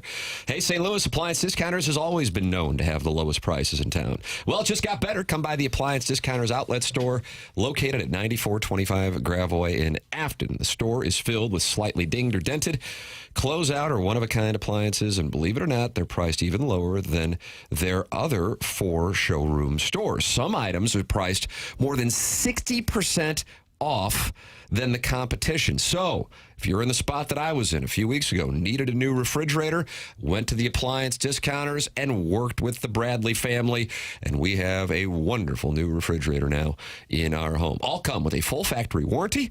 If you don't mind a small ding or dent, you'll save big. The outlet store is open Monday through Friday from 10 a.m. to 6 p.m. and on Saturday from 10 a.m. to 5 p.m., or you can shop the outlet store online at theappliancediscounters.com. That's theappliancediscounters.com. So here's what we got. We got Brad Thompson on the Polos Plus dossier. Usually he's at 9:30, but today, because Trevor Rosenthal's coming in studio, he's at 8:30. And then we'll have Trevor Rosenthal at 9:30. Then we'll have the Design, Air, Heating, and Cooling email of the day. So far on the program in the Healthcare Evolution 7 o'clock hour, first half of the hour, talking about the Cardinal walk-off win over the Cubs. And the second half of the hour, talking about the latest story in The Athletic with the Portland Trail Blazers. They are having a city council meeting and the potential for the Blazers to move. The story getting more attention here, in particular this week, as Mayor Kara Spencer was in studio on TMA, and we asked her about it. She certainly was not against it. Again, my read is that she doesn't necessarily know much about it at this moment, but she certainly was not against it. And I think we all agree, but I don't want to put words in your guys' mouths, that this isn't something that the mayor is going to be able to do on her own. It's going to require a big dollar investor, whether somebody who just wants to get an NBA team or somebody who is from St. Louis who wants to bring an NBA team here. The mayor would be more in the category of getting the assist, the county executive more in the category of getting the assist, but it's going to take somebody with big dollars to get the goal. You're welcome to give your thoughts at 314-399-9646. And you're also welcome to call in at 314-974-0101. Hunchback of Vaughn Castle, Doug, with an optimistic thought. What do you say? It's more likely that the Cardinals move to Nashville than the Trailblazers ever coming here. This city's dying. That's from the Hunchback of Vaughn Castle. Huh. What if Tatum and Beal got behind it just as voices? They've also both got tons of money. Not saying they have to throw it into the pot, but could say... Think it would help. You think that'd help, Paper? Tatum's on record saying he wants a WNBA team in St. Louis. Right. I don't know how much, as an active NBA player, you can say, get him out of Portland. Right, yeah. Not a real move cool this team, and then I know I play for Boston, but I want the team to move to St. Louis and would likely then join them. By the time his career's over, he'll probably be pushing $1 billion in earnings. Yeah. Beal's like probably about money. $500 million. Yeah. So I'm not saying they need to throw it in the pot, but their names behind it. Would agree. It would more likely take somebody like Dave Stewart to say, I'll take care of this. Yeah. I think from a public standpoint, in terms of like... But you have an owner already. Right. I'm talking about like from garnering like public interest or like public support. People like Tatum and Beal would be instrumental, but for like the actual logistical, get this through the end zone here, we need someone with big money. Doug's point is more salient. I would think, yeah. Money is all they're interested in. Right. That it gets down to how much money can we make somewhere else, I think. Well, yeah. And I just don't think St. Louis can compete with the bigger markets for that. How could we? Much smaller local media market than the Tampas and some of these other places. And like I said before, we're going in the wrong direction. Some of these other cities are just bursting with new population. I don't know how we compete with that. You sound optimistic about it. Well, if you're Portland, would St. Louis be on the top of your list? Again, the article said it's like whoever can bring out the sweetheart deal and tax incentives. That obviously it's just the writer theorizing, but yeah. I mean, they're already valued at $4.25 billion. The idea that they're going to double if they go to Tampa is not accurate. They can increase their value, but they're valued very high as it is. Like the idea that they would go double or triple it somewhere else is... No, maybe not that, but is their value going to go up if they move here? I would think. I don't know by how much. I don't know how these things all work, but, I imagine that they would. I don't know. Mr. Licks is going to call in, I guess. Chairman Kurt, is he online? No, but Chuck and Girl are back. Doug, Chuck and Girl. Okay. Mr. Licks, Chairman Kurt standing by, but right now the time is allocated to Chuck and Girl. Doug, Chuck and Girl are on 101 ESPN. Good morning, Chuck and Girl. Fellas. How we doing? Well, we're fine. You? Good. Yeah, I got my my lovely fiance in the car with me. We are headed to the Smoky Mountains, Great Smoky Mountain National Park. Well, that's fabulous. And she says she hates the show and doesn't understand why I listen to you guys. And I told her I can kick her out now. What do you think? Should I kick her out now and let her walk or what? I wouldn't kick her out. Maybe let her out at a truck stop. Yeah. You don't want to way more reasonable, Doug. Yeah. That's the right thing to do. Better optics. Easier to make a call if she needs to. Get a bite to eat. And don't just throw her out of the car. Okay, I'll give her a little bit longer. It's just see if she can warm up to the idea of you guys. Has she been? Chuck and Soulard, now Chuck and Girl, has she been specific at all in her critique? Just she doesn't understand the show. She doesn't understand what we're talking about. I mean, what the banter is, what's going on with the text line. She says you guys don't talk sports or talk any relevant conversations. All true. So far, she's dead on. So, I mean, that's true, but I was just like, you just have to listen more and understand it. But I'm not interested in basketball so much. I'm going to avoid that conversation with you guys. I am more interested in the doggies, our Jackson. soccer team.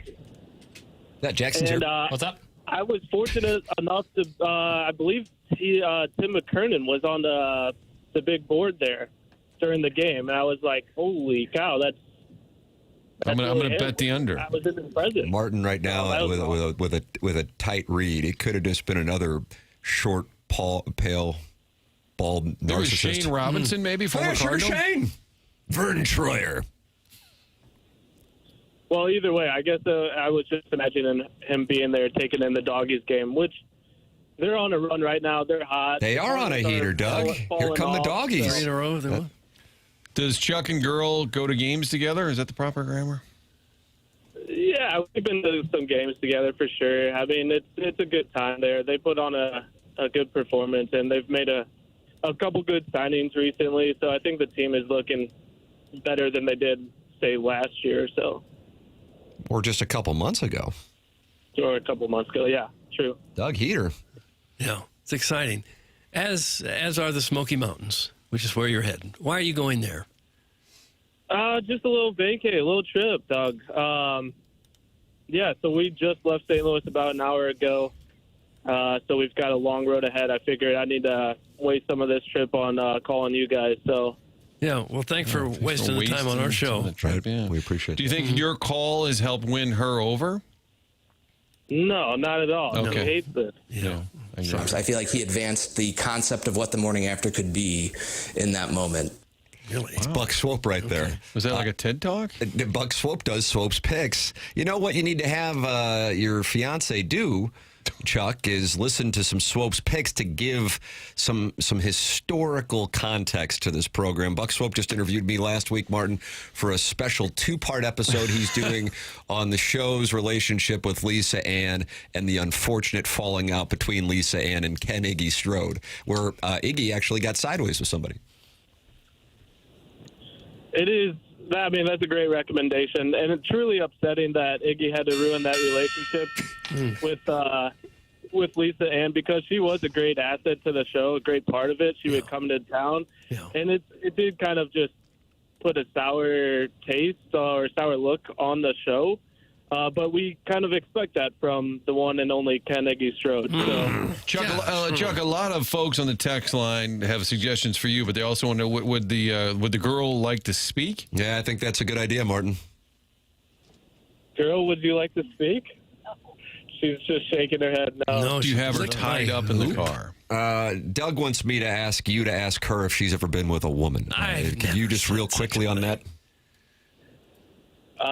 The look on her face says no, but I can't say for sure. Ooh, Doug. I might go to the Smoky Mountains and see what the word is. Jackson, didn't you go down there to a cabin with like 12 guys? Yeah, there's a lot of dudes. But it's never enough, right? Well, what can I say?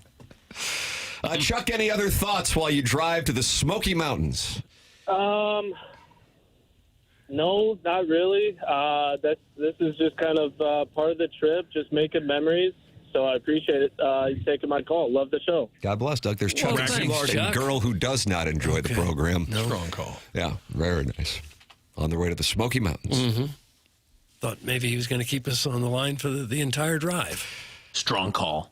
Thank you. Mr. Licks does not believe there was a woman in the vehicle. We heard Mr. her. Licks was on hold. Mr. Licks is not on hold, but he is texting in to say that there was not a woman in the vehicle. We did hear. I thought I heard her voice. Yes. Yeah. She didn't seem interested even in the slightest. It's a good read also. But every critique was really accurate. Yeah. Yeah, but that's part of the charm. That's what I don't think she's getting. Chuck's definitely going to Gatlinburg. That's from Dad Bod. Probably around there. We're in the Smokies. You're in Tennessee. The eastern portion of it. But it's a big area, right? Smokies. Yeah. So you can Yeah, I've done a lot of driving through the Smokies over the years. Yeah. It's pretty. I guess en route to Florida. Yeah, Jupiter. Yeah, you can go through there. It's like what, in between Chattanooga and Atlanta, or Nashville and Chattanooga? Hell, I don't know. Nashville, Atlanta, you'd have Chattanooga and the Smokies right there. Yeah. And you drive through there for like an hour or two. Oh, Doug, it's scary. Yeah, It's not that scary. It can get tight. It can get tight. See? What do you mean it can get tight? You're on a big interstate highway. I know, but it can get windy and elevation changes. Don't they have those runaway truck lanes? Yes, too? they do, Those Chairman. are That's scary. exactly right. Doug, Yeah. Scare, okay. Dud, yeah. Try to get through it. Jeez. Mario Andretti over here is not too worried. They're getting rid of a lot of those, and I'm always thinking, but just in case, I'd leave them open. I agree. You see them closed off, I'm like, well, yeah, if well, I'm just- driving truck, I wouldn't mind the idea of having, a parachute. Because it's not. I mean, it's not like they put in flower beds. They'll just put up some like steel girder, clothes. I'm like, well, it kind of served a purpose. I agree. I heard a story today while I was listening to the folksy radio on the way here that they were dealing with some big truck accident. I'm not sure where it was. I think far North County maybe, where a semi overturned carrying groceries, and the groceries were all over the street, but they couldn't locate the driver, which must have meant that he probably wasn't a legal driver, maybe, and when he wrecked it, he got up and ran. Get out of there.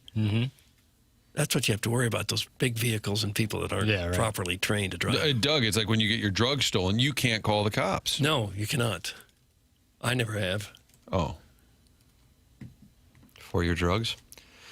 Sharon in Clayton says driving through the Smokies is precarious for sure, which sounds like she's saying it is scary. I've driven through there many times. I was never scared. Mr. Licks is on hold if you're interested. Doug, Mr. Licks is on hold. He did not believe there was a female in the vehicle with Chuck, and he is here to talk about it on the Callier and Thompson phone lines. Good morning, Mr. Licks. Good morning, Tim. Thank you for having me. I'll make this one quick. I know the audience probably doesn't want to hear from me, but I will just say that was the scariest call I've ever listened to. Why is that? I am seriously concerned for that woman's safety. Do you think there's a kidnapping involved? Something. I don't know who calls in and say I'm taking my female to the Smoky Mountains. Well, it's kind of a folksy old school vacation trip. Yeah, and just imagine the conversation before that call. Hey, I'm going to call into the radio show. It's going to be so funny. Watch this. Okay. She's miserable right now. Oh, Alfie's back. They're having a fun little getaway. It's going to be a little weekend trip. I'm sorry, Martin. What is it? No, you go ahead. Have we addressed? Have you had your live exit interview yet? I don't think it's the appropriate time yet, and why would there be an exit interview when we're already planning on for 27? So I don't understand the question. Do we want to do predictionary on the 2027 live season? Sure. So you say there will be a 2027 live season? Yes. Definitively. Wow. Yeah.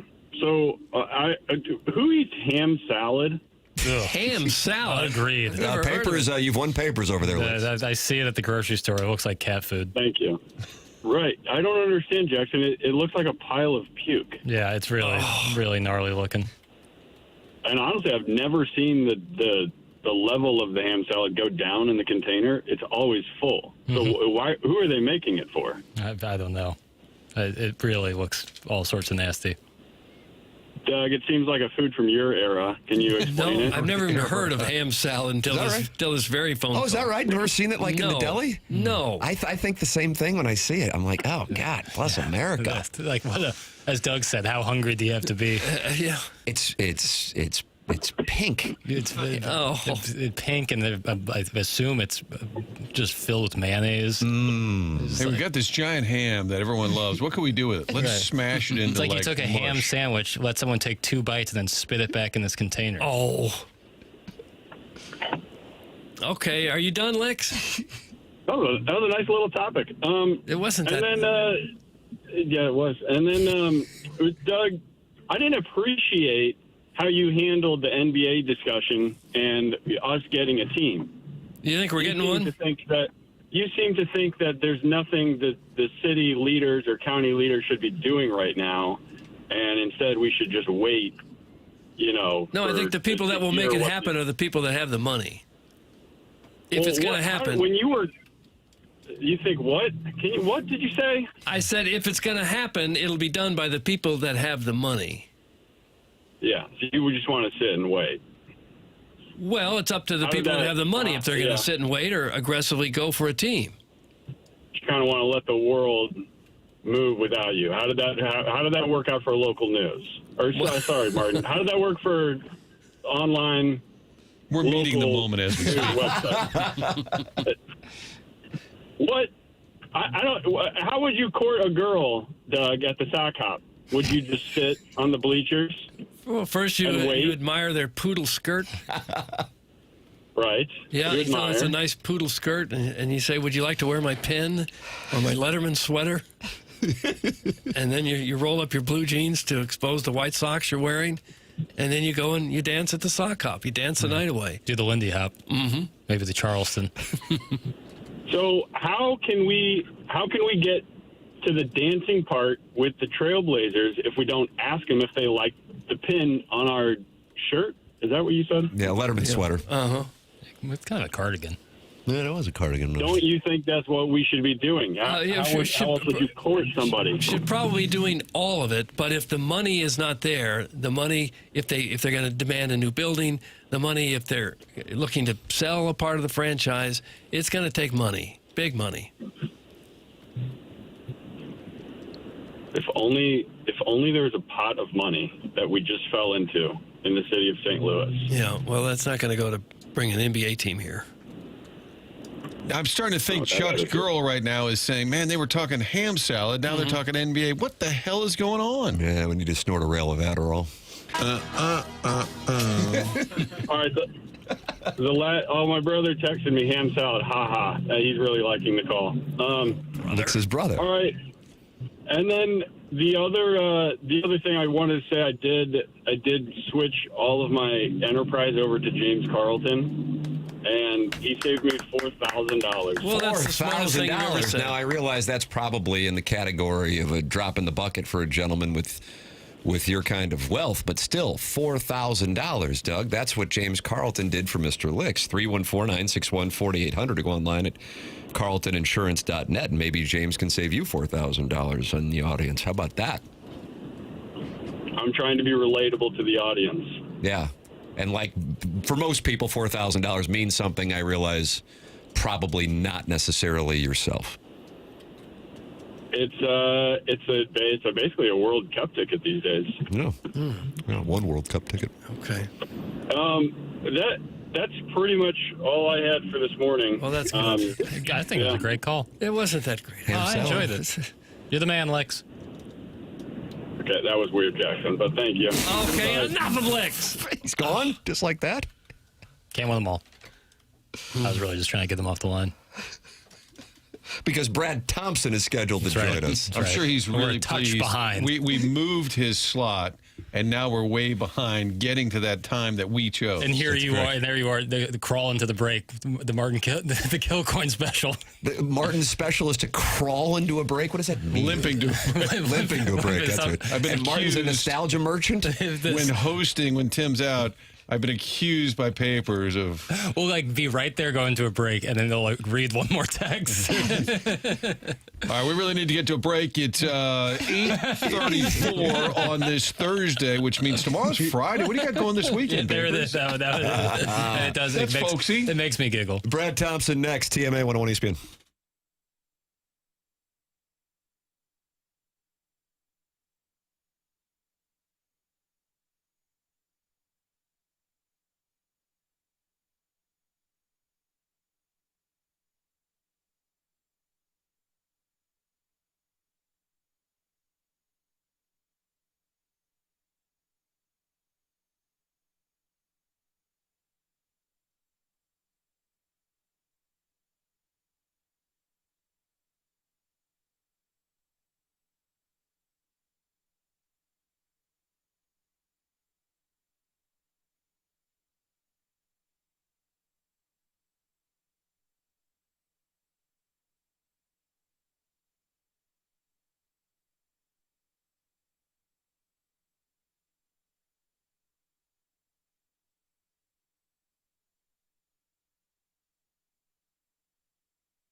Well, Doug, it just happened. You're moments away from being presented with silver chunks because the TMA STL YouTube channel just hit that 7,100 subscriber benchmark. Okay. Congratulations.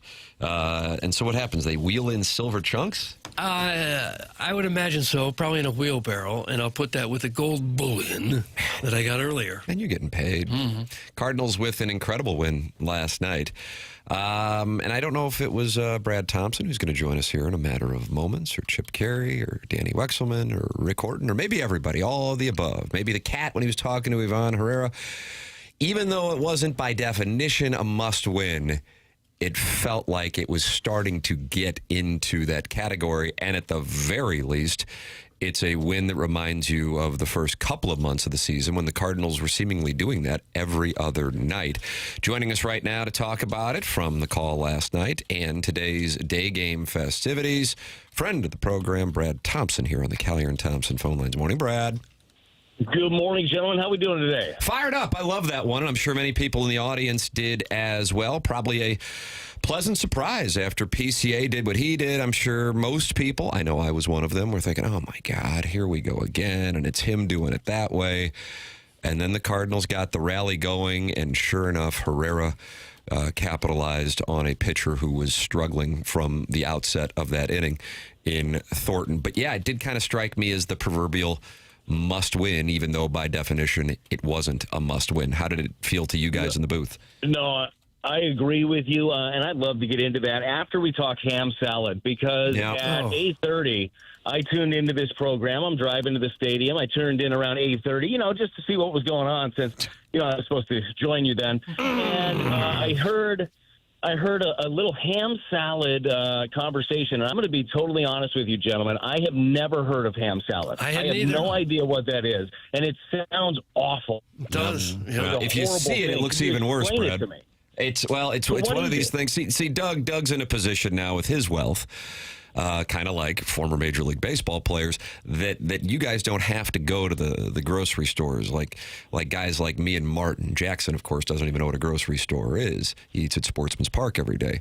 So in the deli section, you'll see these wonderful salads they've prepared for you, Doug. You'll sometimes see a chicken salad. Jackson raves about the Straub's chicken salad. I don't know what that is. That. And then you'll see this pinkish blob that is a combination of ham, a lot of mayonnaise, and maybe some kind of pickled element in there, Doug, and you just wash it down by the spoonful. Yeah, that's the ham salad. It's a sweet pickle relish, mayonnaise, and hard-boiled eggs. Oh, Brad. Doug. Huh. Oh, my. I thought that was Jell-O. I thought that was some sort of Jell-O. I'm sure I've seen this before. Oh, okay. Well, now I know. I'm not going to get it. It's not one of those things that like, oh, I got to try that. Everybody says it's great. And I'm sure it is. Somebody put it together for a reason. All those things must combine into something yummy, but it doesn't look like it. So anyways, getting back to the question that you asked, yes, like we all know this season, it's gonna have ups and downs, going to have all its turns. We'll see. We'll see where the Cardinals end up at the end of things. But what they need to be able to do throughout a season with a young team is you have to treat every day like it's its own day. You have to be able to snap back momentum at times, and that's what they were able to do. They got a good pitching performance after they had struggled on that side, certainly struggled with their bats the first couple of games, and obviously struggled with their bats until the 10th inning in the ball game yesterday. But they figured out a way to get it done, and especially after getting punched in the face by a PCA home run where he flexed at every base. I mean, he hit a different pose everywhere, whether it was at home, flex. And look, do your thing. The Cardinal fans have turned him into the villain. He did the villain thing, and he had his moment. And for Cubs fans, it was loud for a minute, and they took over. And then the Cardinal fans were able to answer back when Herrera did his thing. So just like the overall momentum and the overall feelings and the experiences for these young guys in a moment like that, it's huge. And for Herrera, you heard him talking to Jim Hayes after the game. He's been frustrated with the season to this point, what he's been able to do offensively. And he said he's trusting in the work and just keep putting it in. He's done it before at this level. He knows that he can do it.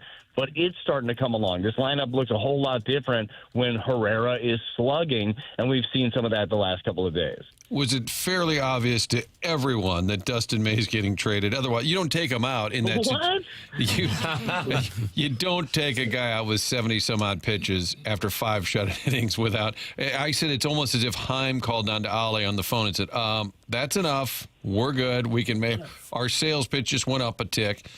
Pretty clear what's going on. Well, pretty clear this show can jump to conclusions. Thank you, Brad. Unbelievable.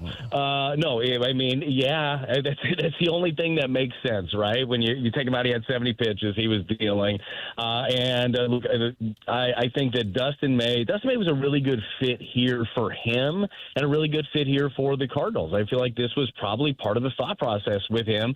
You bring in a guy that has some experience, that has high-end stuff, that you hope you can keep healthy, and he can keep himself healthy. We know that's been the issue throughout the career there for Dustin May.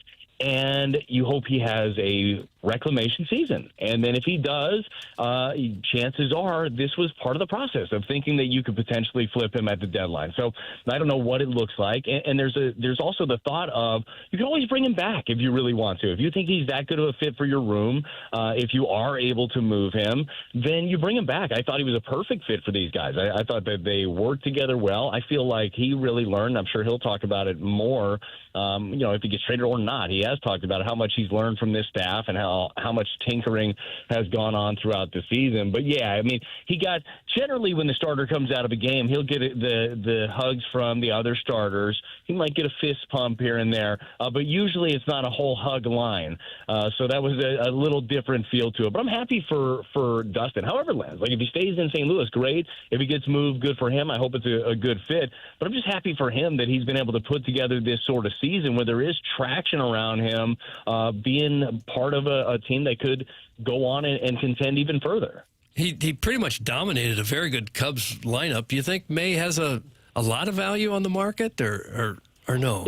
It's difficult to say, Doug. Like the hard part is how many starters are going to be available, who's going to be selling. Like that's how it always is. It's supply and demand.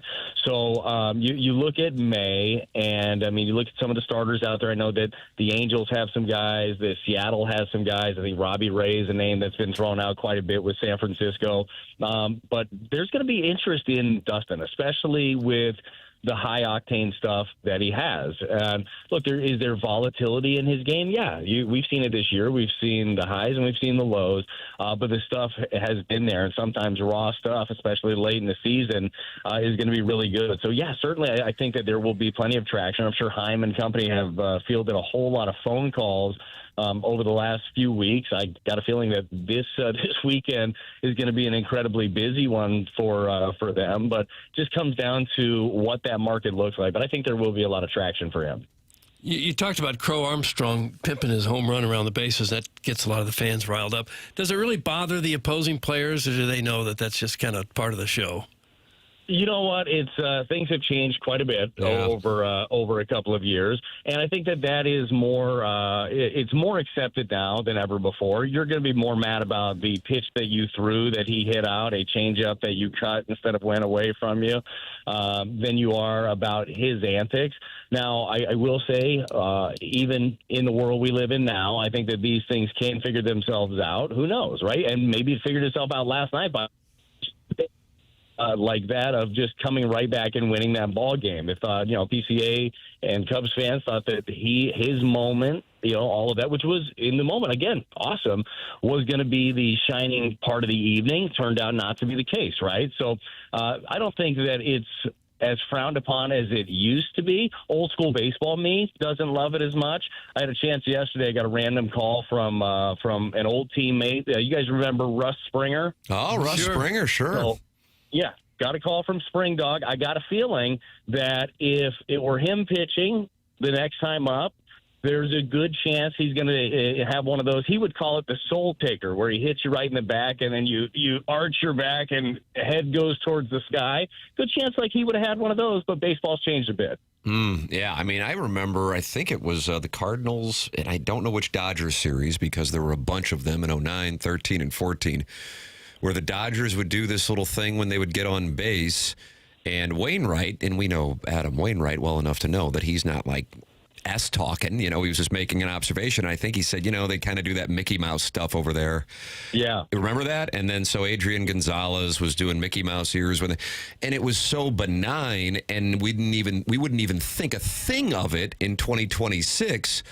But I don't know if it was Jose Bautista's home run with the bat flip against the Rangers that really stood out. That was a moment where bat flips and posing after home runs became just kind of standard and accepted, and something that truly, like for a Russ Springer era player, you would have gotten one right up high the next time you came up to the plate. It's just standard operating procedure in 2026, isn't it? Yeah, and maybe a couple of guys around you too, just to make sure you got the point. Like that's kind of how it used to be. Yeah, I don't know when that moment happened. Again, look, I realize the whole let the kids play thing. These kids are having fun. You go to any little whether good, bad, indifferent, whatever. You go to any youth baseball tournament on a weekend. A kid hits a double. There's a good chance that kid's not just popping up and standing there. He's doing something. There's some sort of celebration that's there with his teammates. It can be enjoyable. I still am. I'm still a big proponent of respecting the opposition, right, as much as you possibly can. There's a fine line between the two of them, but either way, it worked out perfect for the Cardinals. PCA, look, if that dude's on your team, you love every bit of what he's doing and the way that he's doing it. There's no harm in him having a little fun with the season that he's having. We had your old skipper, Tony La Russa, on yesterday, and one of the topics was about Busch Stadium 3 and how it plays for hitters, whether it's unfair to hitters. A lot of folks focused on Alec Burleson the other night that said blank this or whatever, and we theorized it was about a deep fly that didn't leave the park. I think Tony, by and large, said it's good that way. It makes it fair for the pitchers as opposed to some of the bandboxes that are out there now. What was your thought on that? And do you think would it ever make sense to move the fences in a little? I personally, and again, very, very skewed on this, being a former pitcher, but I do align with Tony a little bit on this. I don't think that there's any reason to move in the fences. I do think that is the kind of beauty of baseball, is that you do have some different elements at different places. And, I understand Alec Burleson's frustration. You know how many of those he's had? And actually, there's probably a tangible answer. I'm sure I could go on Baseball Savant and see how many home runs at every other ballpark, but I guarantee his number at Busch Stadium's a lot lower than every other place that he would be. But personally, I don't see moving in the fences. Look, this is still, we got to remember, this is still a pitching staff that pitches to contact. This is a staff that is not striking out the world. I think it would just come out in the wash if you did something like that, right? You're robbing Peter to pay Paul if you do that. But I am interested from your guys' perspective. I've heard this a lot. Where would you lean? Would you like to see, in a game where everybody loves to see a lot of offense, would you guys like to see the fences in? I think I would. Yeah, I like to see home runs, high-scoring games. I personally like the dimensions. At the same time, I think the context for me versus, say, Doug, for example, and perhaps some people in the audience, is I grew up with the Cardinals' home ballpark being even more cavernous than it is now. And being a child of the 1980s and watching the Cardinals utilize that to their advantage with signing guys and developing guys who flew around the bases and playing a huge role in their success. But now we see base running and the stolen base having a much less prominent impact on team strategy. So I don't know if that is something that the Cardinals could or ever would lean into, going back to that Whitey ball style of play. And also, importantly, that, of course, was on AstroTurf, whereas this is now natural grass. Yeah, it's hard to build that, right? I'd say right now, maybe the closest team to that is maybe the Brewers. I think the Brewers have the fewest home runs in all of baseball.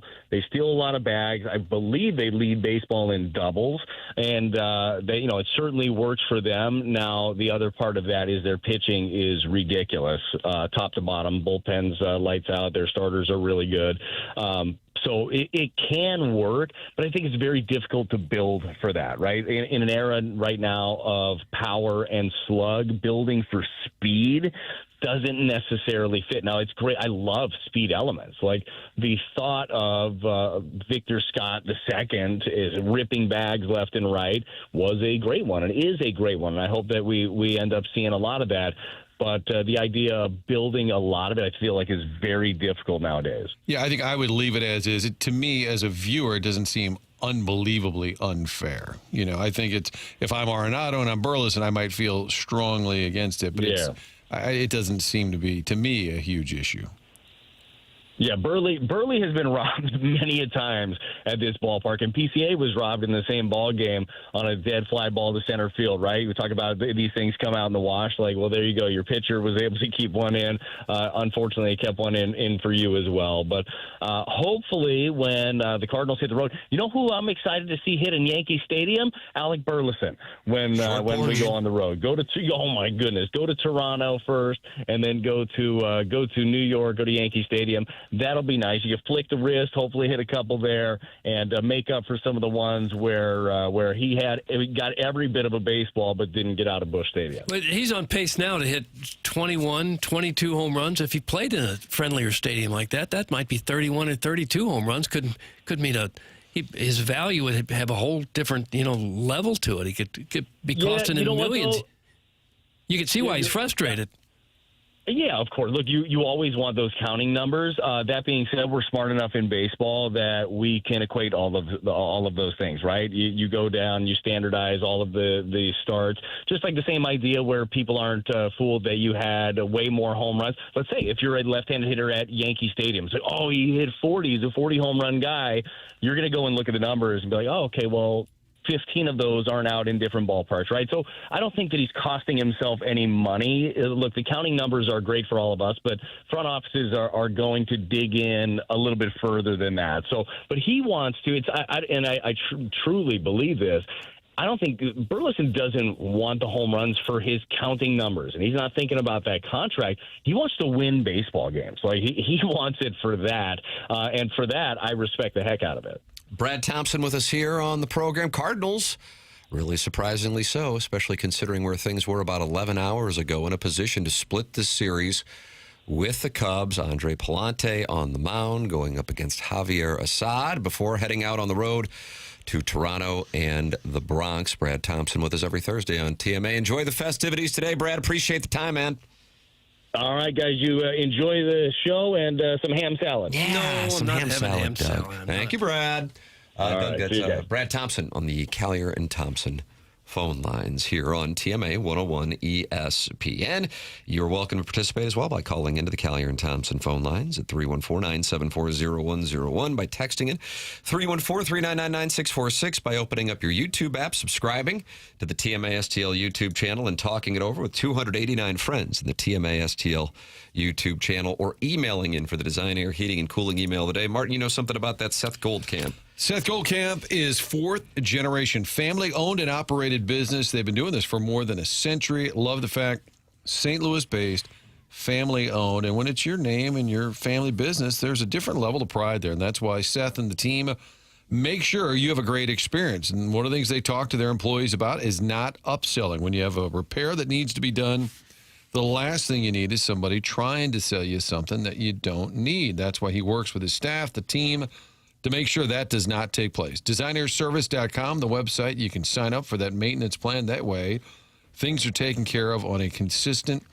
basis. Really makes a lot of sense. You don't want that surprise in the middle of the winter when the furnace goes out at night, or the AC in the middle of the summer. So sign up for the maintenance plan, and just know when you're working with Design Air, you get the best of the best when it comes to HVAC service around St. Louis. There's a reason they've been doing this for a long time, and they continue to have just a great list. And I wouldn't even say just the employees. Doug likes to name. I just want to say they're all great. Yeah, well, I don't want to leave anybody out, Doug. Yeah, well, that's true. They're all great, and that's why we endorse Design Air, the longest-running sponsor here on TMA. Find out more at DesignAirService.com. The program is called TMA. Trevor Rosenthal, former Cardinal reliever, going to be in studio at 9:30 in these Stiefel studios. That's on the Polos Plus dossier. We'll have the Design, Air, Heating, and Cooling email today coming up. Email in the morning after at InsideSTL.com. Watch the show.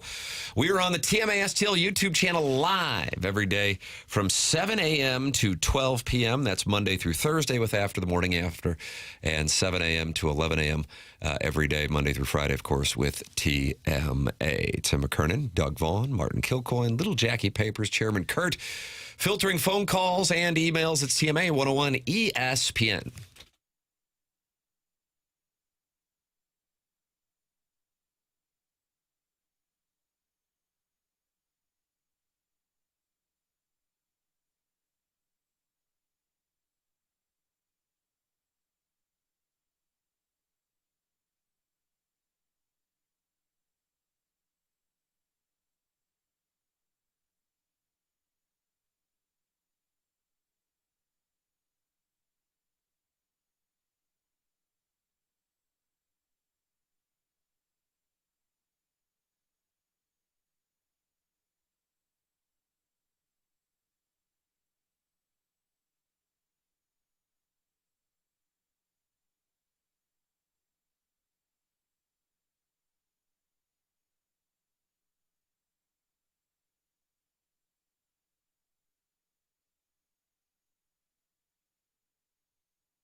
Doug Jackson's just playing music today.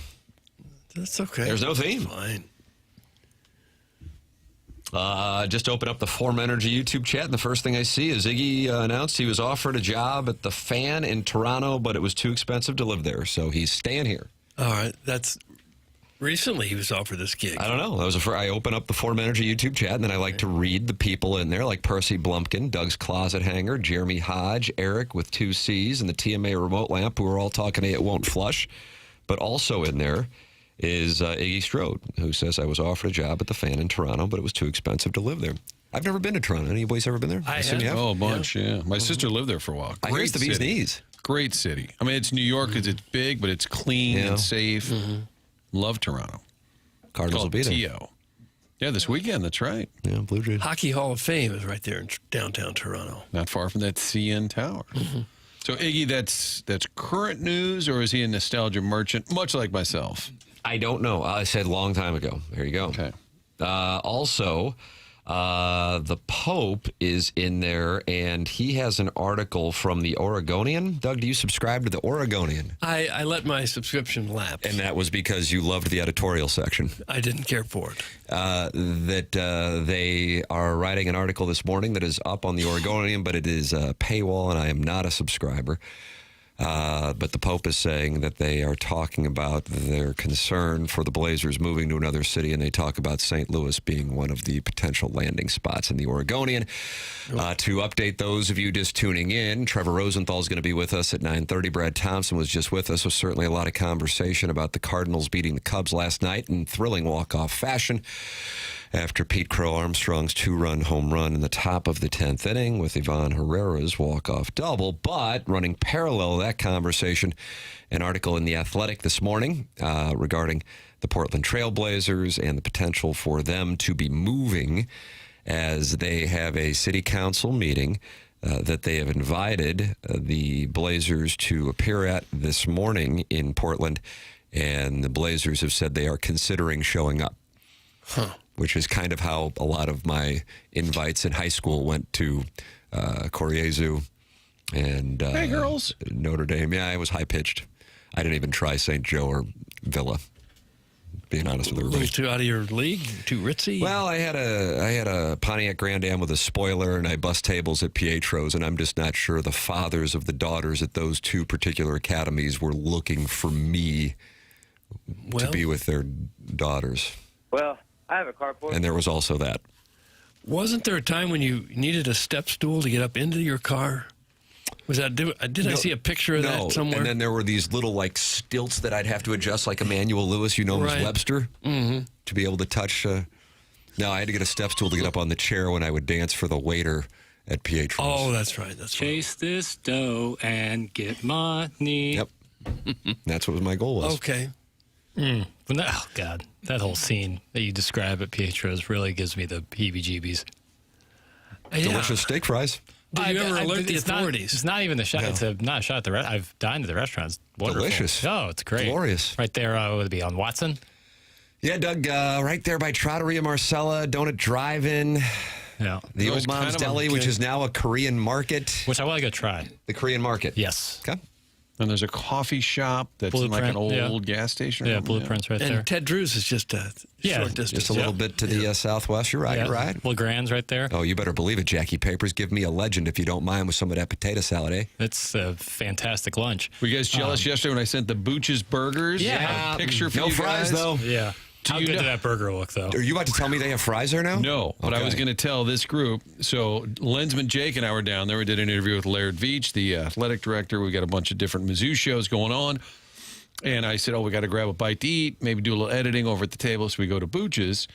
And the lady said immediately, I don't know if it's just I look like a fat guy who's going to ask. I swear, before we ordered or said anything, she said, we don't have fries. Oh, no. Like she knew. She knew it was coming. Like looking at me, and I stared at the menu, and before I could ask a question, she said, and we don't have fries. Yeah. Like, do I look like a guy who's about to demand some deep fried food? Booch's, as much as I love it, and I truly love it with all my heart, is not known for its warm and welcoming environment. It's kind of, know what you want to order. No, we don't have fries. Yes, you can get chips. Bathrooms in the back. Is that what they have instead of fries? It's just chips? Potato chips, yeah. The burger's so good it doesn't even matter. And the bathroom's a bit like an outhouse. Oh, it's And then there's a little sink next to a it little gnarly. outside. It's got character. Sure, a lot of pool tables. But I hadn't been there in a while. How good was that burger? Both of them were great. Yeah. Because they're kind of small. They are small. And they don't have fries. I've done 3 for a dinner session. I could do 3 easily. Hey, Biggie's is there, you dumb mother effers. That's from Chairman Steve in Des Moines. And he is mad. See, don't get me wrong. I love Biggie's. Doug, the steak sandwich, the Price family. Oh, how do you do? Yeah. But I picture Biggie's being a little further to the, what would you say, northwest there? Yeah, northwest. Yeah. If we're considering like you could walk, Sections. you could walk from Pietro's to Donut Drive-In to Ted Drew's to LeGrand's. Yeah, so you can wash it down. So you get your Pietro's, then you wash it down with some donuts, then you go get some frozen custard, and then you get another sandwich over at LeGrand's. Yeah, you get 5,000 calories. You get a legend, and you claim it's for the next day. Yeah. But really, about 11:45 that night, you might have half, and then half turns into a whole because And you that's have half a a legend. good time of night to be eating. Yeah, 100%. And then the next morning, you wake up and explode. Right. And then repeat the cycle. What do we do, a food crawl instead of a pub crawl? That's not a bad idea. Sounds great. So we're going to do a man camp and now a food crawl? Boy, we're doing a lot of events. Yeah, it's a big summer for us. That 44 Canteen in Columbia don't play. One of the better college town dining establishments on par with Trapeze in Athens and City Grocery in Oxford. Doug, that's Alan Dadeville, and he loves the Georgia Bulldogs. My spot. Georgia. 44 Canteen's my spot. That's where you recommended me and my wife go a couple years ago, and isn't that where the Mater D hit on my wife? Yes. God, I was trying to make that happen. Yeah, in terms It was fine. She was fine, too. She was fine. Full 180 in terms of the welcoming atmosphere from our friends over at Pooch's. That's true. Food at both establishments, fantastic. But if you're looking for Sappho's, yeah, I wouldn't go to Booch's for Sappho's. I wouldn't go, really, yeah. No, nowhere. Also not on the menu. Do places advertise that? Nowhere on 9th Street are you going to find any Sappho's. 9th Street. Yeah, that's a Broadway. You got to go on Broadway or Walnut, really. Is that right? Oh, yeah. Yeah, you got Doug Walnut, you got to go a little north.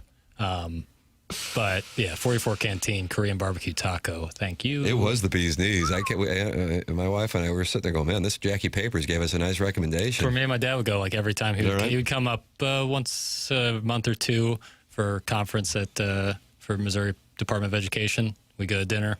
Really wonderful times. Tim, I would have let you date my daughter. That's from Cucks McGee. Thank you. That's nice.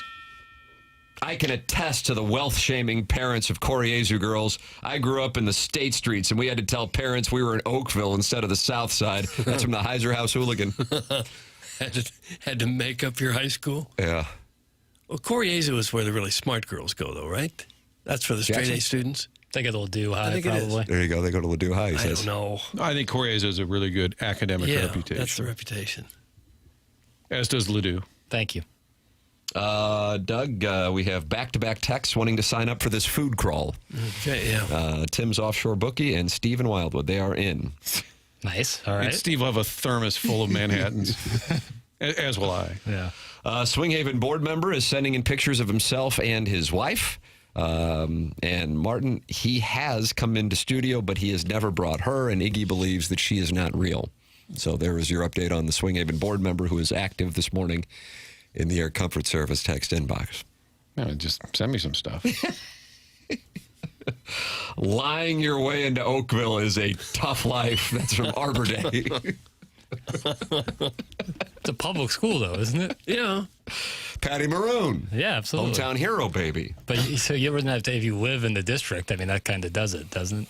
I'm in for the food crawl as well. Sounds bussy. Doug, that's from Dirty Dan the Garbage Man, who Jackson early on identified as having blue feet and turned out to be right. Could you imagine the group of walruses we could put together to walk up and down and have a food crawl? All we're going to do is go from Pietro's to Donut Drive-In to Ted Drew's, and then we'll have dessert at LeGrand's with the sandwich. Oh, gosh. Just to wash it down. Right.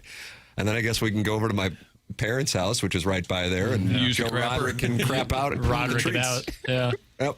That sounds great. And then play with Timmy, I don't need that crap over. Your mother and I, that's fine. Oh, damn it, Missy, where are we going? All these guys come over here. Then you get a couple of pops of Rockwell. Leaving porn videos around the house again. Yeah, This where's crap. And then we go play wiffle ball at Francis Peak. Ooh, nice. Yeah. Think if Roderick's ever in the area and he's just got to go, he just goes in there. Hey, McKernan family, how are you? I was here a couple years back. Yeah, I defecated in your house a few years ago. Oh. Guys, I'll fly in for the food crawl. Jugs in D.C. is now in. Oh, yeah. This is starting to happen. It'll be whales on parade. We got to cross the. I mean, Putting green included. Chippewa there. That's a busy thoroughfare. We're gonna have to have some of these guys maybe Police escort. stretch before we make that crossing of the road there. Guys, don't forget about the official garb of Oakville, the Oakville tuxedo, a Blues jersey, jeans, and some sort of AB apparel. That's from Cheese Deluxe. Is that correct? Is that what that's called? It's an Oakville tuxedo. Well, that reminds me. Maybe it was a Carlos Spicy Wiener text that Gardetto's is the Cottleville caviar, which seemed unfair at the time. I am not a walrus, but a food crawl sounds pretty good. That's from Scott's Wrinkled Ballsack. Not his wife, but Scott himself. Right. So he's in. So this is starting to really turn into something. I think that Stevie Comer could whip up some T-Ravs over there at Trattoria Marcella. Nice. That part of the, Martin, they're toasted ravioli there. The bee's doesn't play. knees. Yeah, that's a traveling snack. I would say, yeah, he may not want all of us to come in, but maybe out on the curb. Traveling snack. We could all have a couple, and you could have some pocket ravioli. What are we scooping at Pietro's? Fries? Oh, yeah, they got great fries. Yeah, probably maybe some pasta with clam sauce. Nice. Tough to walk. Go easy on Oakville, Jackson. That's from the Oakville Hoosier. What the hell did I do? I'm standing up for it. That is a pretty sweet tux, though. That's from the 636. Yeah, it's not bad. Better pack a portable defibrillator for this food crawl. That's from Doug's Prison Walk. I would think so. We're close enough to some hospitals. Guys, I grew up in North County, and I always thought South City was a mythological place that didn't really exist, like Atlantis. That's from Minute Bowl Eligible. No, it's wonderful. It is great. Great treats. What's better culinary-wise, Jackson, South Side or North Side? Go. Because you're unbiased. Would you consider like some like the Del Mar Loop, the North Side? I would say that's the central. dividing line, buddy. Yeah, that's the famous Del Mar Divide, Martin. Well, I've definitely eaten more and had more food in South Side, so I don't know if my judgment would be fair. Okay. But I prefer the food on the South Side. Okay, there it is. Isn't Pelusi's bar, is that Blarney's is right there, too? If you took it, and Donut Drive-Ins to the right. He's always at JJ Twiggs. That's real fun. I thought if you took a left there, there'd be that Blarney's or Barney's. You know what I'm talking about? Before you get to Hampton. Yeah, I thought that, maybe Joe and I went there once. It's Hampton and Chippewa, just to the just to the west of the intersection. I watched Mizzou, Kentucky there when they did the fake punt. Yeah. Because the bar I was originally at didn't have the SEC network, which seems like a big miss. We already have 81 baseball games to unite the broke fatties. Do we really need another event? That's from the 636. Doesn't sound like he's on board with that. No. Who's the broke fatty in this situation? Flip that off. Do we really need another event? Add Nubbies in Oakville to your food crawl. That's from a fan of the box. I have heard great things about Nubbies. I've never had it, though. Never been. Have you, any of you guys have? We're trying to keep the food crawl to about a half mile because we are worried about being held liable for the heart attacks. Yeah. So you're going to have to keep it. Council has advised us to. Yeah. Probably nowhere to the west of Ted Drew's. Martin, Barney's is in South City. The Blarney is off Telegraph in Oakville. It's from the 314. I think I've been to both. Yeah. But Barney's was with Joe. I don't know why, but. It's right there in that little strip mall across from Target. Yeah. Yeah, I've been there. I'm solid. Well, they're saying that somebody suggested I'd never been there. Not true. And then you go a little further down, you got the famous bar. Right. Cousin John and I used to hang out there. Yeah, that's right. The Wendy's on Hampton is a hotbed of sapphic activity. I can't and they have imagine. fries. That's the unknown DJ. By 44, I've been. It's not bad. I think it's by Watson. There's a Wendy's there That on Penn Watson? Station is. I think it's new, isn't it? No, is that right? No, it's by I 44. can only think of the one on 44. And that's by a the old hotbed car wash there? By the Hardee's. So that's like an Indigo Girls show, apparently? No, I've been there. Not a scene. You sure? Because I'm about to go. Positive. How many Wendy's are really a scene? The one on Manchester and Rock Hill. You can get It's after a it there. scene? You can get after it a little there. Well, you can dance and there's a band. It's got ample parking. Yeah, you can really hang out. I do like free parking. No, it's If good. you cross 255 for cuisine, you are without a doubt morbidly obese. That's from Arbor Day. Is that actually... What if you cross state lines? Like if you go into Illinois, like if you're really hungry for some place in Illinois and you drive half an hour to get there from Missouri, would that make you a broke fatty? I've done that for Andrea's. Yeah, that's what first came to mind. All right, you guys want to go to the Wendy's first for an appetizer and then go over to Andrea's? I think it's a good idea. Don't you save Wendy's for the scene afterwards? You go back for a Frosty and some love. Oh, yeah. Hey, guys, I just drove by the intersection of Hampton and Chippewa, and Jake Reynolds is already standing in the corner waiting for the TMA Food Crawl to start. That's from Big Tuft. I don't know. No problem with being first in line. We could bring Iggy's buddy back in that has his own sandwich, and he could do the crawl with us. Oh, yeah. Big Mike from Long Island. We started at that Subway that's tucked behind the car wash. Well, it's a little out Kings of the Highway. way. A little out of the way. Yeah. And what was it? He just had this. He just like ordered a sandwich, and that was the deal. I missed But that. he drove all over the country. I was ill. Oh, you were ill for that? Yeah. That was quite a time. You may it was want to only go a few back. weeks ago. It was You want to go back and PDL? quite a time. PLTD. Get involved in the program. Trevor Rosenthal is going to be in studio here. Not if he's been listening. Yeah, that's probably going to eliminate it. But Michael's Baths, Martin, is still on board with this program. Michael's Baths. Love talking about Michael's Baths. What they did with the kids' bathroom, a total renovation. It's really transformed the feel, the entire second floor. Yeah, humble brag, there's a second floor in the house. I get it, all right? But, boy, the bathroom is it was crumbling the walls. The mirror was old. The floor was everything about it. The old-time shower had to go. And that's what they do at Michael's Bath. So when you meet with someone, just know it's not a salesperson. It's a former installer. They know exactly what they're talking about. You kind of just workshop it a little bit. Hey, maybe that wall there could come out. It opens up things. All right, let's do this kind of shower. All the different options laid out for you, and it's all reasonably priced. michaelsbaths.com, that's plural, michaelsbaths.com, or call to find out what they can do for you, whether it's just a simple tub to shower conversion, or if you want to renovate and just redo the entire look, all of it done with 5-star reviews and 30 years of experience. That's all they do. No kitchens, no, just baths. Michael's Baths, family owned and operated. His daughter answers the phone when you call 636-775-0800. 636-775-0800. michaelsbaths.com. Amazing the work they do, and the entire team, so professional. All of the workers work directly from Michael, so there's no subcontracting. Sometimes that gets real dicey when you're doing a project inside your home. Everyone works directly with Michael. That's all they do is baths for 30 years now. Let me tell you, the finished product is outstanding. 636-775-0800 to set up an appointment today. I think I might have an offer for you, camera view. Yeah, what would that be? Would you like to play golf today? And it's hand up first. At Fox Run, for my money, one of the best courses in St. Louis. And I think people haven't had a chance to play it since the renovation. Phenomenal. And included in the pairing is from your St. Louis Blues. Robert Thomas. Whoa, we need an extra one. Bob. We need an extra one. Papers, I saw your lips curl. I just want to let you know that's the involuntary reaction that I focus on to then see where I am in the hand against Mark Ass Busters. What times are balls in the air? ASAP right after ATMA. ASAP right after ATMA. You got a movie boy to record? Cancel No, but it. I got drops of the week to make and stuff to do. But God, I bet if this were like Dame time in town, you'd be playing. I mean, I can get out there as fast as humanly possible, but I do have some things I have to do after the program. How long is that going to take? Can he join you 25 minutes. Oh, no, because there's already high stakes games, and those start on the first tee. We can't have somebody coming in late. Man, Venmo for rolls. And you can't show up out there without that gin. You're going to wind up at the bottom of the Merrimack. All right, then I'm out. What a great negotiation. It just seems like I won't be able to get out there in time. Not to mention, well, how am I going to get out there in time? I'm going to on the same show as you. Yeah, but once the show ends, you can just head right out. I do show prep for tomorrow morning. Should we waive the drops of the week and just say you're allowed? No, we can't do that. Tommy Sabulka would be all for it. Tommy Sabulka could do anything. What if you come in at 4 a.m. tomorrow and just make up for it? I could come back here after the round. I wouldn't care about that. That's what you should do. There you go. How often are you going to get a chance to play with 18? I know. And 18 loves you. He's a big fan. He is a fan of yours. He's not going to love me if he has to wait for my ass to get out there. Well, but this negotiated agreement, he's not waiting because you're leaving right away. That's right. No, I still have some other. Your local meatball says I'll take his spot. Yeah, okay. All right, Tim, just take Dan Jansen and be done with it. I don't know how that would play in the pairing. Who's the third?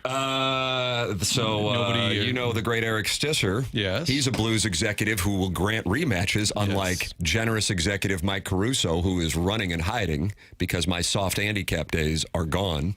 Robert Thomas, and my buddy Tim Holloway, who's a delightful gentleman in Jackson. He occasionally likes to place a wager. He sure does. Yeah. He sure does. But they play sixums out there, and another person has entered the fray who is not somebody. So now we're looking for a six to make sure we have an even number for a game, and that's where I said, let me ask the days. I didn't know what you had going on, Martin. I always figure you got television. I don't have my clothes or anything. I don't know if I can make this work. I swear, if it was Damian Lillard playing, he'd be out there. Of course I want to, but I can't just be like, all right, job, be gone. There's a free Valkyries T-shirt in it. Oh, I didn't know that. That's not in my text. You're wearing golf attire right now. No, I'm not. I'm in a T-shirt and athletic shorts. I can't go dressed like that. Oh, sure you can. Daddy Padre just texted me and says he'll take Jackie's spot. He's a young Phil Mickelson lefty. I like Daddy Padre. Okay, there you go. We can negotiate. See you guys out? I mean, what do you do? Martin, do you have television? Doug, what do you do? I do. Yeah, I think I got things I got to do. I'll come in and do cuts of the week in the morning. What time? I'd enjoy seeing that. It's a best Imagine of. using I have to do cuts of the week as your excuse not to golf on a beautiful day. Do it after the round for the love of God! It's big tough that he's mad. Rational take. I said I would do that. The bigger issue is I don't have any of my stuff, and I do, there's some things that I can't just, be like, all right, I'll do that after. It has to You get got done your immediately clubs? after. I have my clubs. Oh, you go to the pro shop, you buy the pants. I'm not doing all that. Oh, wow. Why are you sideways with 18? What the? Yeah, he loves you. Remember after the media day about a month ago? Doug says I have things to do. Let that sit there. Jackson explains rationally why I can't necessarily do some of these things, and it's like, what the hell? Oh wait, and Get fired. Last time I saw 18, he said to me, "Oh, I got some things I need to say to Jackson," and then he never called in. Yeah, I'm sideways with 18. He didn't call in. I could probably make it. I could probably, but again, right. but then you're gonna be waiting. It's gonna tell you. I do have some things I immediately have to do. It's not like What it's do you have close. to do? Post the show, get the replay ready to roll for after the show, all that stuff. Okay. Fair enough. These opportunities, when you're sitting there and you're staring down 50 in 20 years, and you're sitting there, and I remember George Carlin, one of his observations as he approached later in life. I should have slept with old what's-her-name.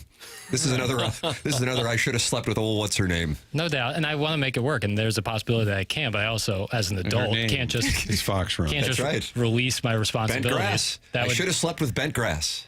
Yeah, but you also, I should have done my job when it's asked to, You I think got to Tommy and Kioski are listening right now? Papers chooses golf over work. Okay.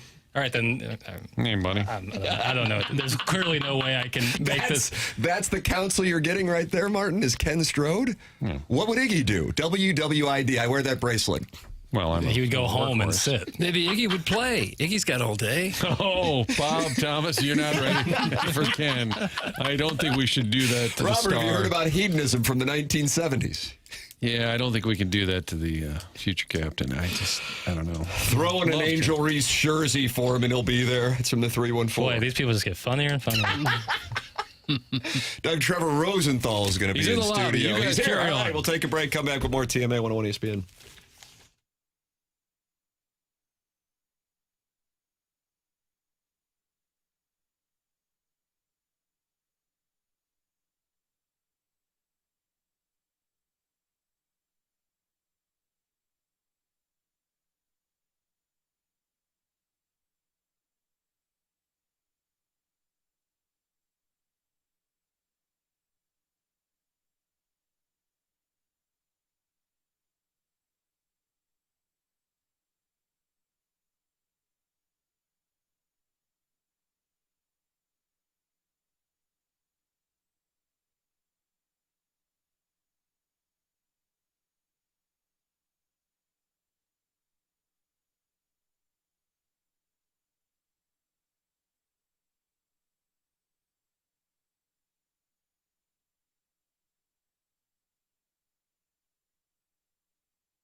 This is Jackson with the Sports Center update brought to you by Universal Windows Direct. Cardinals, Cubs. Today, 1:15 first pitch. Andre Plante on the mound for the Redbirds. That was another Sports Center update brought to you by Universal Windows Direct. You'll be saying, I love my windows.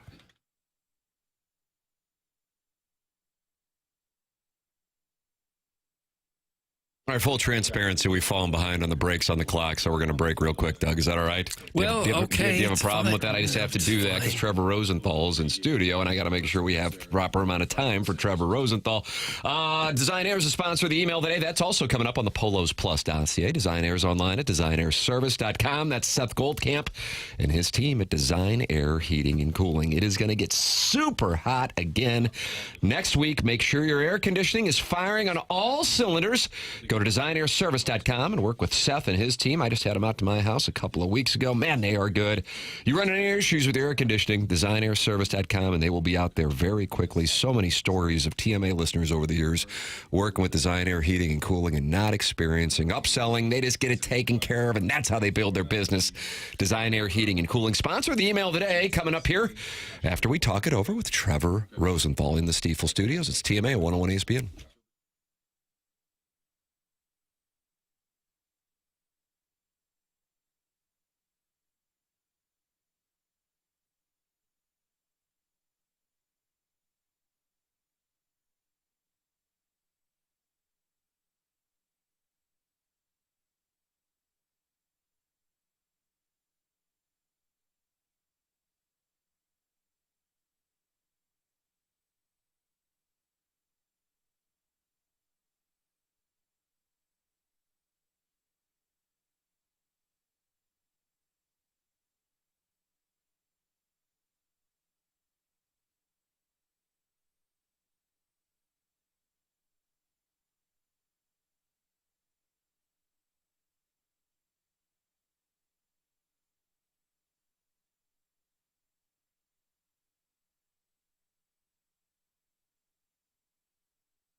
Welcome back. It is the Morning After 101 ESPN and the TMA STL YouTube channel. Tim McKernan, Doug Vaughn, Martin Kilcoyne with you on the program. Little Jackie Papers is on the ones and twos. Chairman Kurt filters phone calls and emails here on 101 ESPN for the Design Air Heating and Cooling email of the day. Doug, if you look on your right here in the Stiefel Studios, you are going to see Trevor Rosenthal sitting right next to you. I did see him there. Hello, Trevor, what's up? Thanks for coming in. Unbelievable.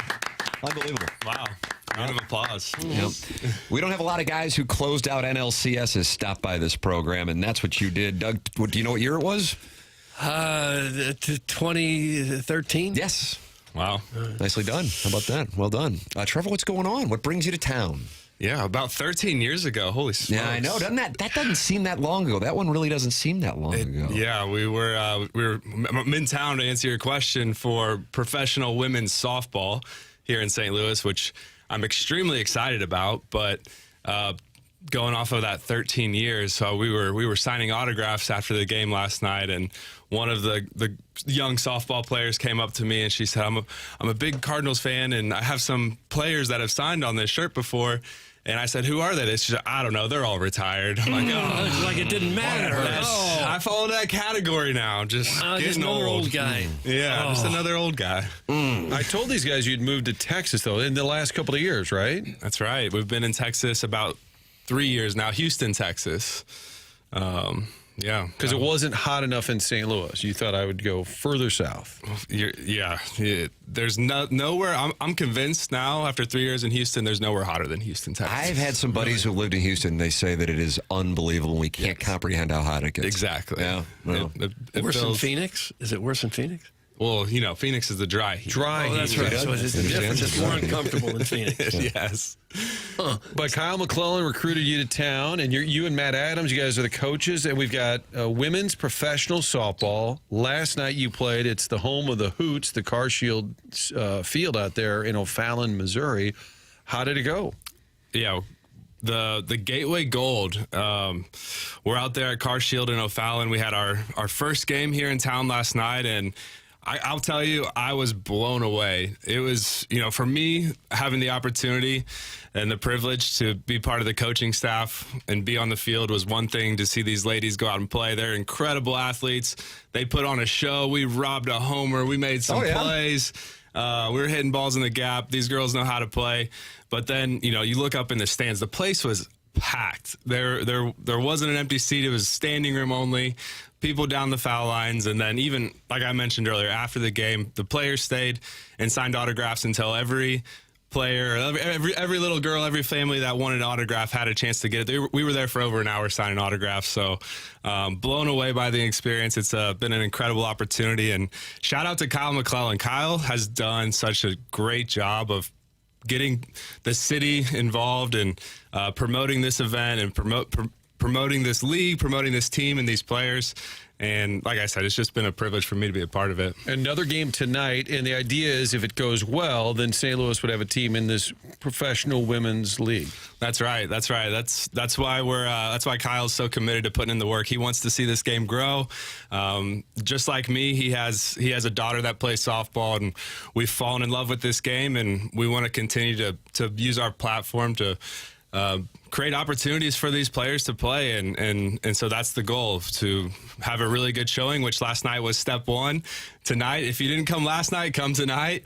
And tonight's step two. There's a lot of people that are paying attention to how the city responds and to make a decision if the city can support a team in this league, which I believe it's a no-brainer. But let's make the people that make those decisions think the same way. What's your daughter throw, like 95, 96, Yeah, on the corner. Yeah, with her opposite hand. I haven't even started trading her dominant hand yet. So who are these players right out of college? The best former college players? Is that who? It's a little bit of a mix. So, we this series, we're playing a 4-game series against the KC Diamonds. The KC Diamonds are a part of the Professional Softball League, the PSL.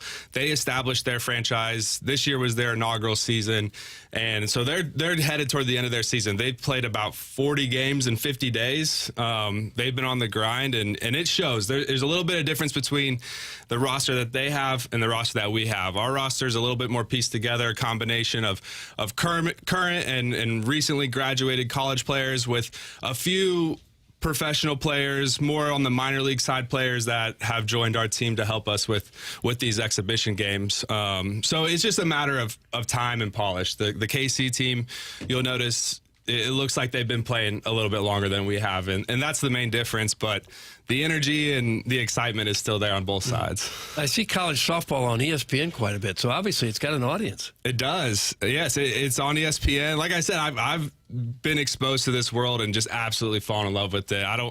I imagine it's, partly the game, but it's partly the athletes. I mean, these girls are super impressive and impressive because they just love the game. They go out there and they play hard and they have a good time, and it makes for a really good show to watch.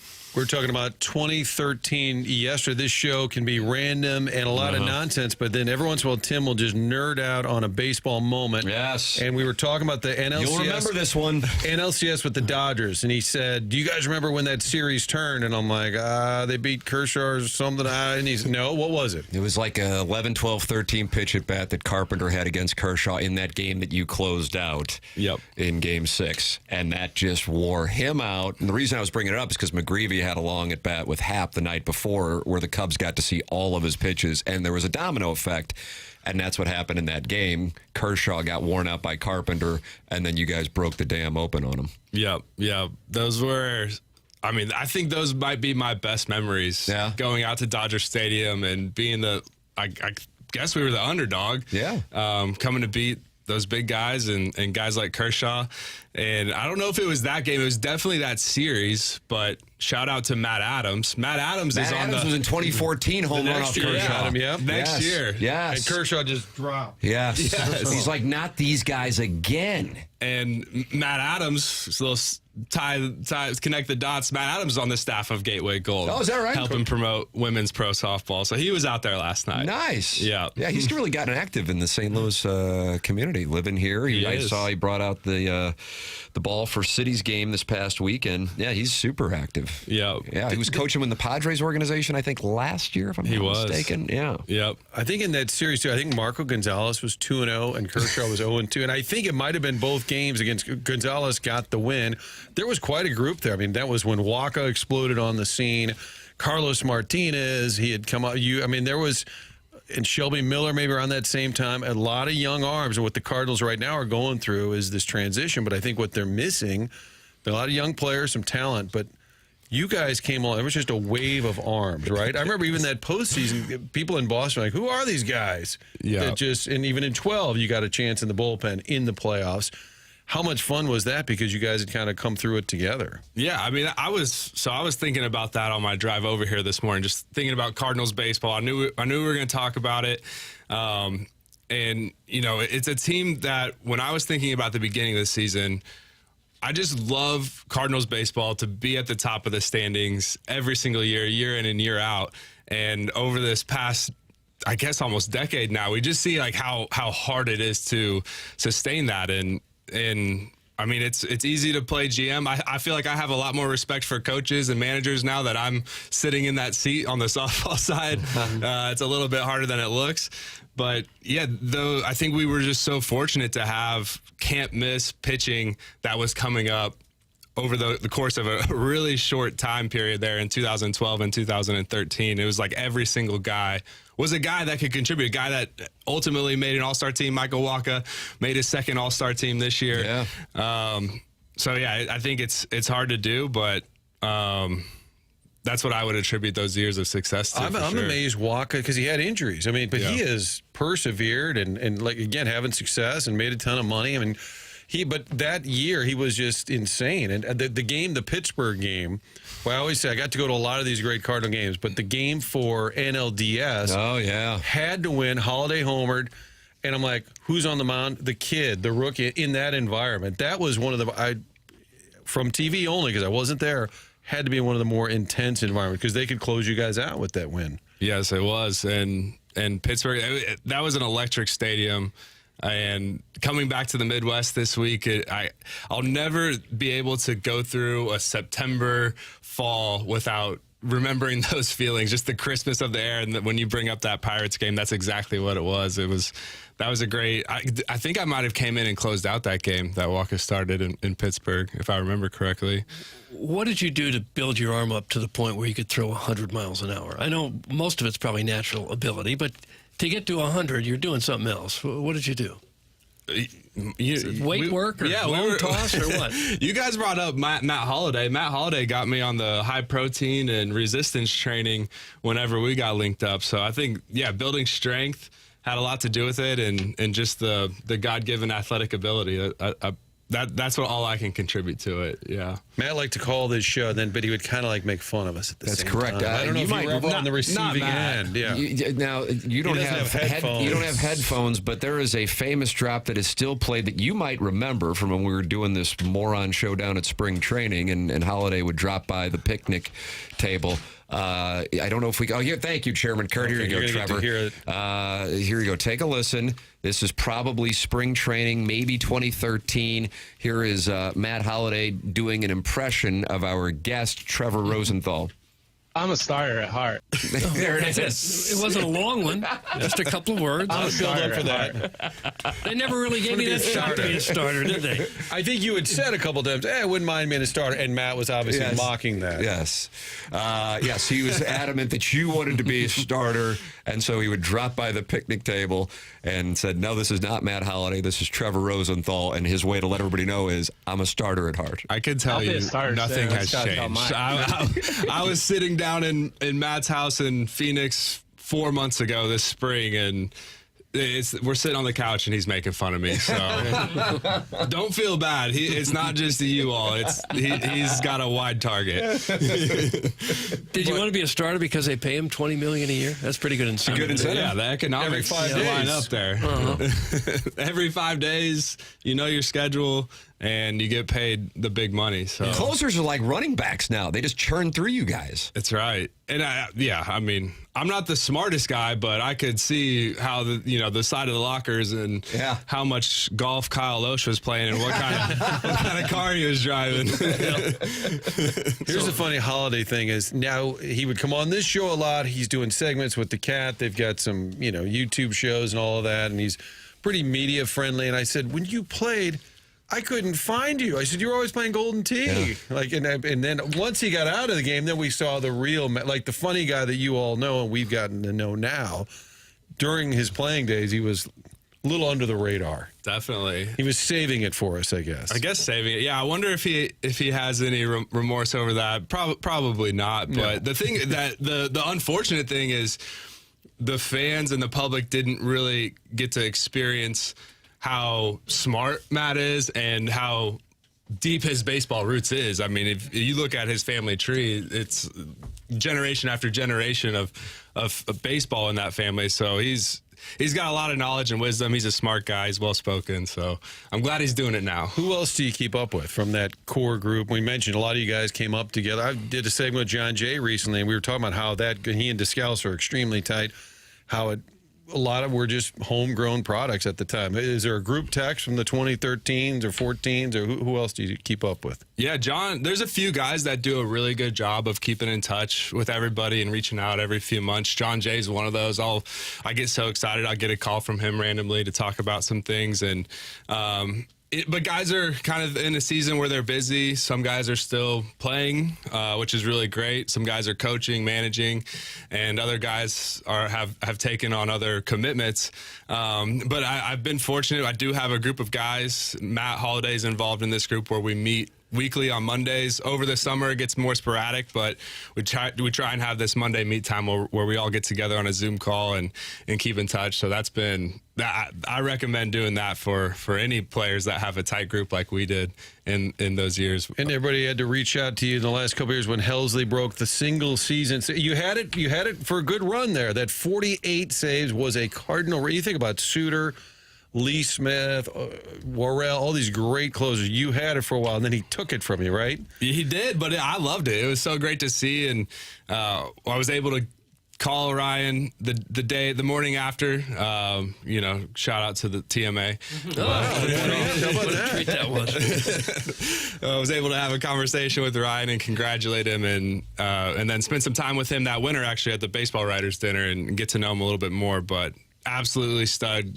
I think a Cardinal guy through and through. So no disappointment on my end to see somebody break it. Really happy for Hells.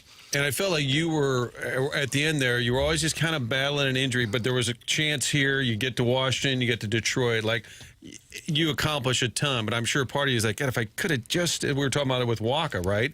Is that something you think about too? Definitely.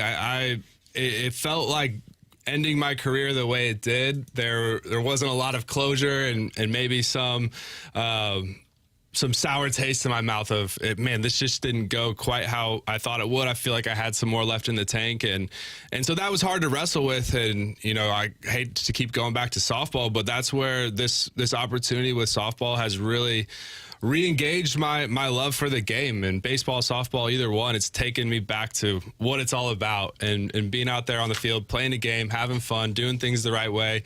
And I'll tell you this, talking about doing things the right way, I've had a lot of success in the short amount of time coaching these young girls and being around these families in the softball world, but I attribute 100% of it to the experience that I had in the St. Louis Cardinals organization. I've really been able to copy and paste all of these things that Ricketts and Kissel established and have passed down over the years, and they still work today. The foundation, the fundamentals, they're all tried and true, and so it's been fun to see the fruit. And I would say the career that I had, now I get to realize the true benefit, which is passing it along to a future generation. It's funny because the Cardinal way was a real thing, and then there was a lot of success because of it, but then it kind of became a punchline, and I think around baseball, like, oh, okay, you guys are the only ones who know how to do it. Did you ever sense that from other teams? Oh, we get it, the Cardinal way. I imagine in spring training, every team has like the Cub way, the Diamondback way. I think it's more of a cliche than what we give it credit for.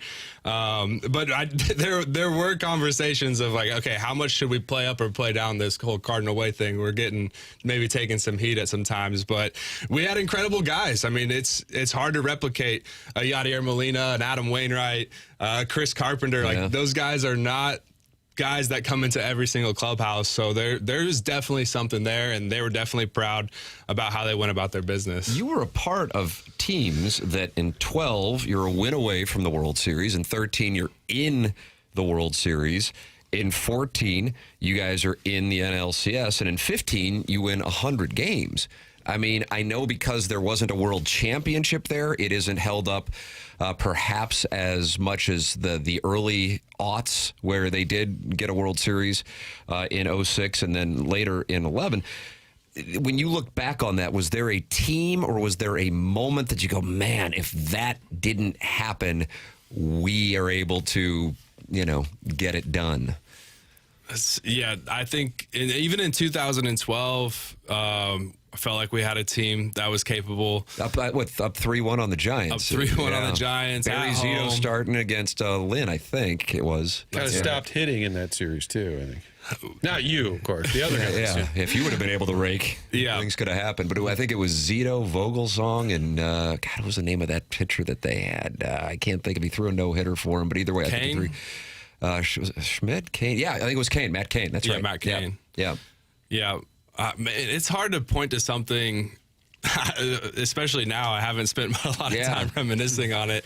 The 100 win season, that was just so fun. It felt like had some great pitching there, man. I didn't want to.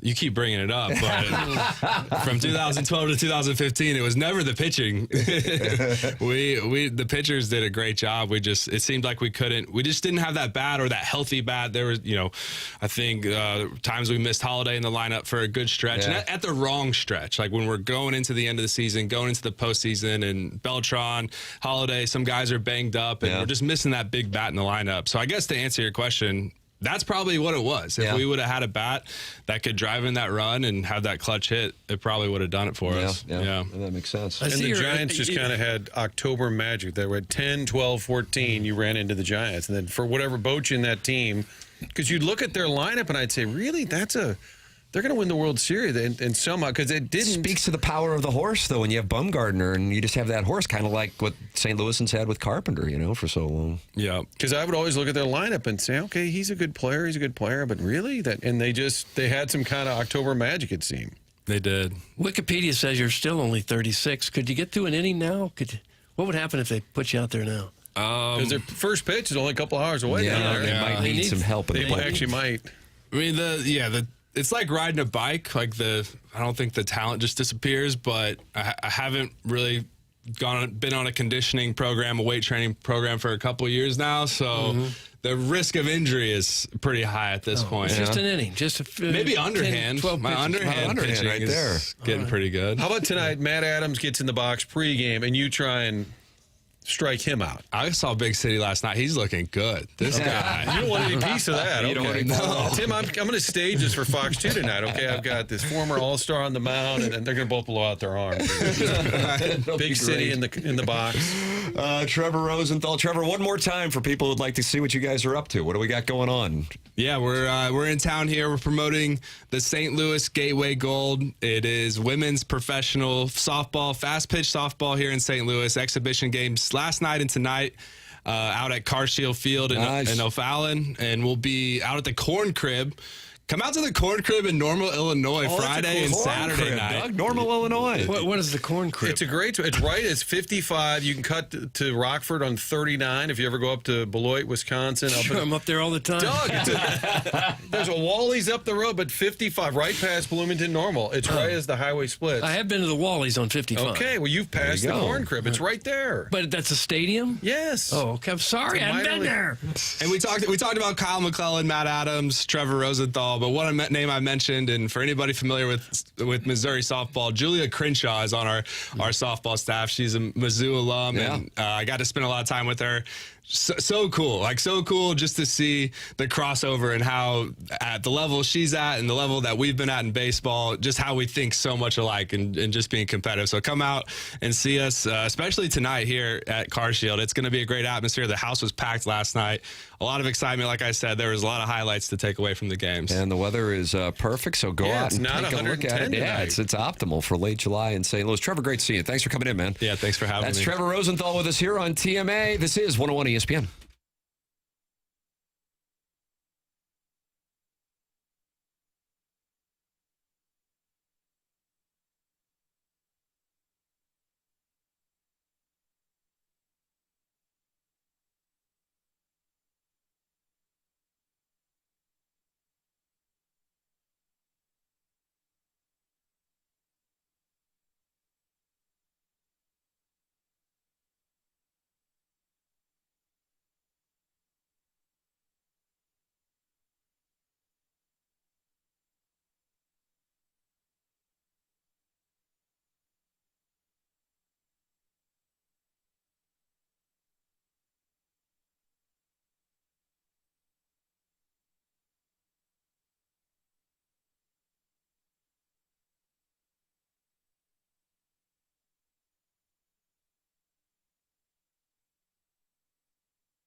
Good evening, man. Delmar Mortgage, that's who I've been working with here for the last few months. That's Ryan Luchtefeld and Delmar Mortgage online at delmarmortgage.com. And you can reach out to Ryan directly on his personal number at 618-593-3608. That's 618-593-3608. You're going to get that personal local touch with all the necessary technology to make the process smooth and easy. Pre-approvals and fast-track options are going to make your offer stick out to local sellers and listing agents with closings and is in as little as 2 weeks. Delmar Mortgage has been around for 60 years. It's a family-owned business. Ryan himself has been doing it for more than 2 decades, and he's been with Delmar Mortgage for 13 plus years. Call Ryan first. You can text him. Here's his personal number, 618-593-3608. That's 618-593-3608. Ryan Luchtefeld and Delmar Mortgage. That's who I've been working with, and that's who I recommend you work with. Ryan's number again, 618-593-3608. It's Ryan Luchtefeld and Delmar Mortgage.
It's TMA 101 ESPN and the TMA STL YouTube channel. Tim McKernan, Doug Vaughn.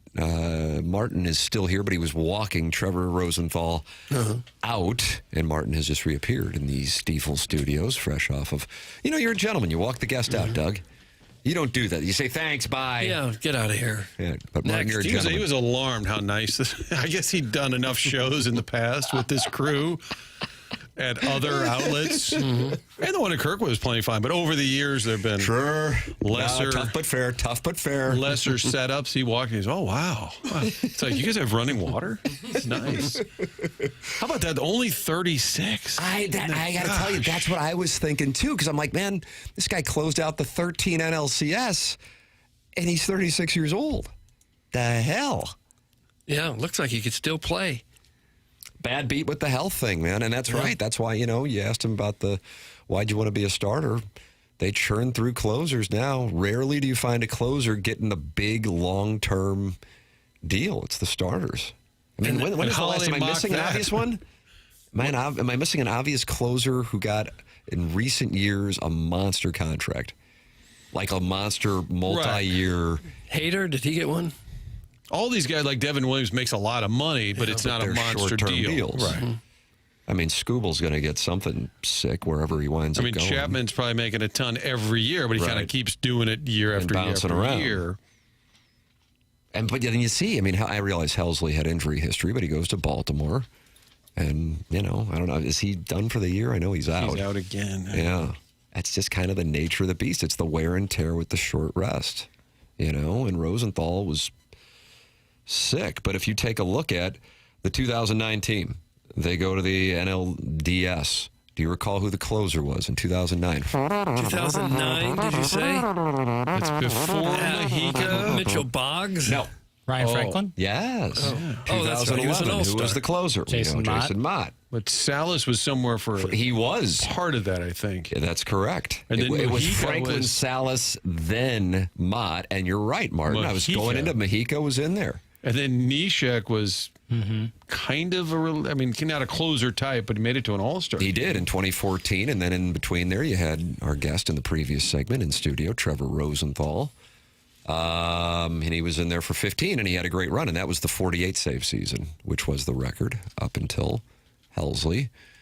But the point being, we're not really going through much of a long span of time. And there are 5 guys we just named who were closing games for teams that were in the postseason. And I'm sure there were some pop-ups in there. And I do think Mitchell Boggs was the guy for a period of time, but it was a brief period of time. I think he kind of blew up, and then they went to Mott. Yep, I think you're right.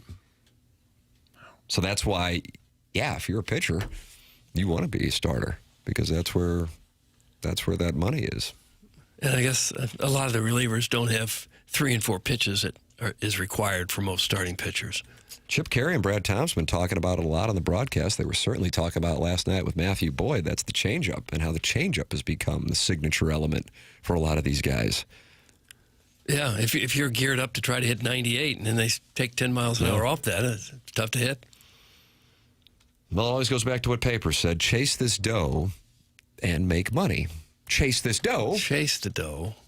And then make money. And then make money. That's correct. Okay. How about the fact he said, well, it was the morning after, pause, shout out TMA. How about that? Knowing the Jackson, brand. I'm sure, has that ready to go for tomorrow. Not now. That's why he can't golf, because he's got the drops of the week. The commitment to this show. Chairman Kurt, are you talking it over in the Form Energy YouTube chat, and you say Eric Gagne was the last one to get one? No, somebody asked who was the Dodgers closer. His name was Eric something. Gagne. Yeah. Gagne. Did he win a Cy Young? I think he did. 2004 Dodgers? No, there isn't a way. Tell you what I'm going to do. I have a set of encyclopedias at home. I do. I hope that doesn't come off as unrelatable. Are they current enough that they would include the season? Oh, yeah. We get new encyclopedias every 5 years. He did. Britannica or World Book? World Book. I can't afford Britannica. Okay. If I go back to HD2. If they go door to door, Doug will welcome them in. Hey, how you doing out there, hello, salesman? Friend. That's right. Texter pointed out Edwin Diaz got 3 years, $69 million from the Dodgers. So still, again, not a long term, but plenty of money. Gagne won in 03. He was perfect. 55 for 55. Is that right? Who was the 2004 Cy Young? Because it was Carpenter in 05, even though Clemens had like a 1.7 ERA or something. 2004. It wasn't a Cardinal. Cardinals went up against in the Like Andy Pettit on the Astros. Astros in the NLCS. They went up against the Dodgers. That's why I was thinking it was Gagne in 2004. Can we have initials? Oh, God, I'm trying to do this out initials, but I don't know. The Braves were in the mix. Chase this dough and make money, All right, I can see. 04? Yeah. Clemens. Oh, it was Clemens. How about that? And Johan Santana in the other league. Johan Santana. And he had a fake no-hitter against the Cardinals, is that right? Well, I don't know. It was fake. He got robbed, right? No, he got one, and Carlos Beltran hit a fair ball, but they... Oh, but it pulled the actually call. hit the left field line fair, Yeah. But he threw like 150 pitches and was never the same pitcher That's after. correct. Yeah. 2004 National League Cy Young voting, Clemens, Randy Johnson, Roy Oswalt, tangential friend of the show. Correct. Jason Schmidt, and then Carlos Zambrano. Oh, yeah. Gagne was 7th that year. How about that? We're going to do the Design, Air, Heating, and Cooling email today coming up. Martin, is that cool? I know you got onboarding. Okay. We'll do that here on the program. That is coming your way. It's TMA 101 Speed.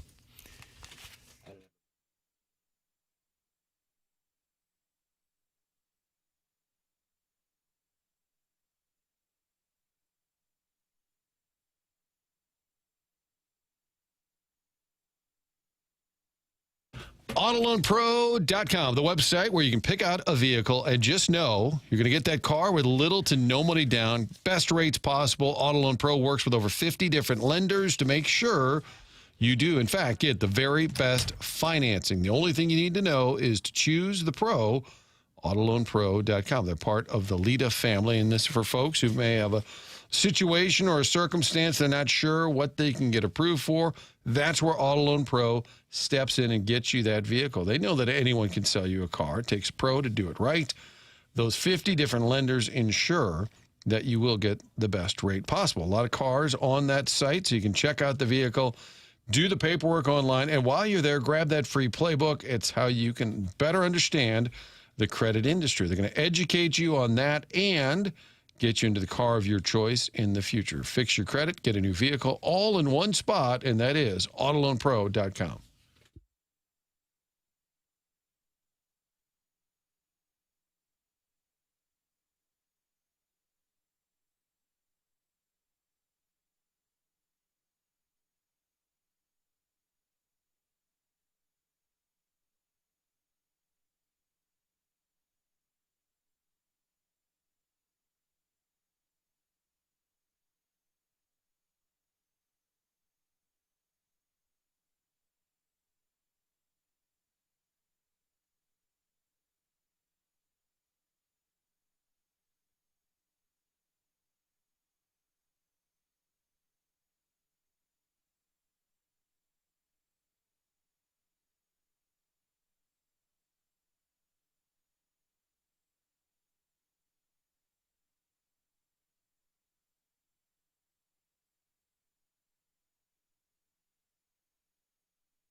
This is Jackson with a Sports Center update brought to you by Saliga Heating and Cooling. Cardinals Cubs today, 1:15 p.m. first pitch. That was another Sports Center update brought to you by Saliga Heating and Cooling, a Daikin heating and air conditioning dealer.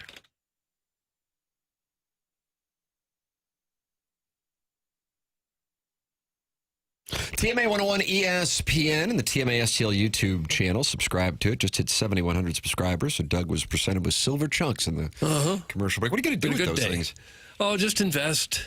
Just invest. I'm trying to get my portfolio up to $100 million.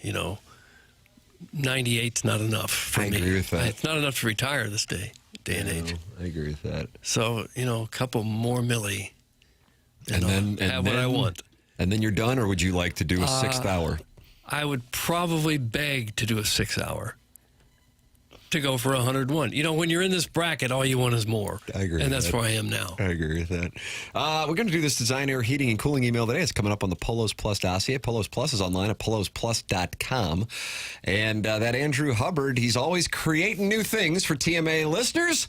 And you can check it out when you go to polosplus.com and you hit the TMA tab. But it's not just about the TMA merch, and there are hats, and there are T-shirts, and there are polos, and there are quarter zips. There are also opportunities for you, your neighborhood, your team, your business to work with Polos Plus. And Polos Plus isn't just about, okay, we got an old cheap shirt here, and we'll put your logo on it. They work with the best brands. Man, I'm talking about Carhartt, Travis Matthew, Nike, Under Armour. They work with the best. You upload your logo to their site. They put it on wherever you want it, on a polo, a hat, a T-shirt, quarter zip, whatever. And they are so easy to work with. They are local. They've been doing it for 3 decades. Andrew Hubbard, Corey Lawson, Polos Plus, online at polosplus.com. Time for the Design Air Heating and Cooling email today. I'm tired of being persistently berated and emasculated at TMA Man Camp. Trade in your Hey Dudes and bedazzled Angel Wing Affliction T-shirts for Birkenstocks and clip-on man buns and join TMA Soy Boy Camp. Is the relentless blaring of Joe Rogan interviews with random bow hunters, crypto trading podcasts, and the entire Fast and Furious filmography getting you down? Sick of the 4 a.m. cold plunges followed by kettlebell and battle rope workouts? Come on over for some gentle yoga, virtue signaling seminars, and all the safe space rooms you can imagine. And lastly, check out the newly renovated gym with our featured first-of-its-kind bike pedal-powered Sibians. Stretch out while you work out. Sign up now. Respectfully yours, that's Jackson Soyboy, head camp counselor, TMA Soyboy Camp. Jackson's Soy Boy, head counselor. Folks, good morning. Sadly, Mark's Mulch and Bra Emporium says goodbye today to our longest tenured employee, Miss Beulah. Doug, how do you pronounce it? Probably Beulah. Beulah Fark.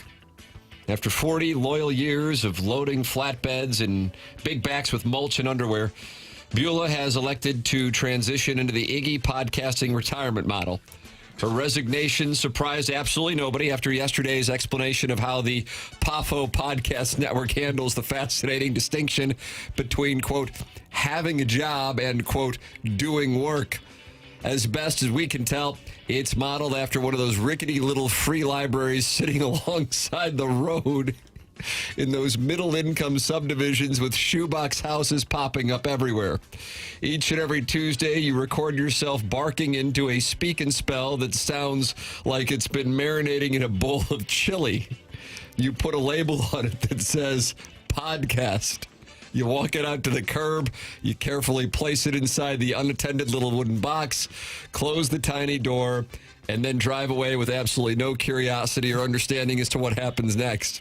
Then, apparently, Chris drives by once or twice a month just to make sure the hinges still work and the roof hasn't blown off.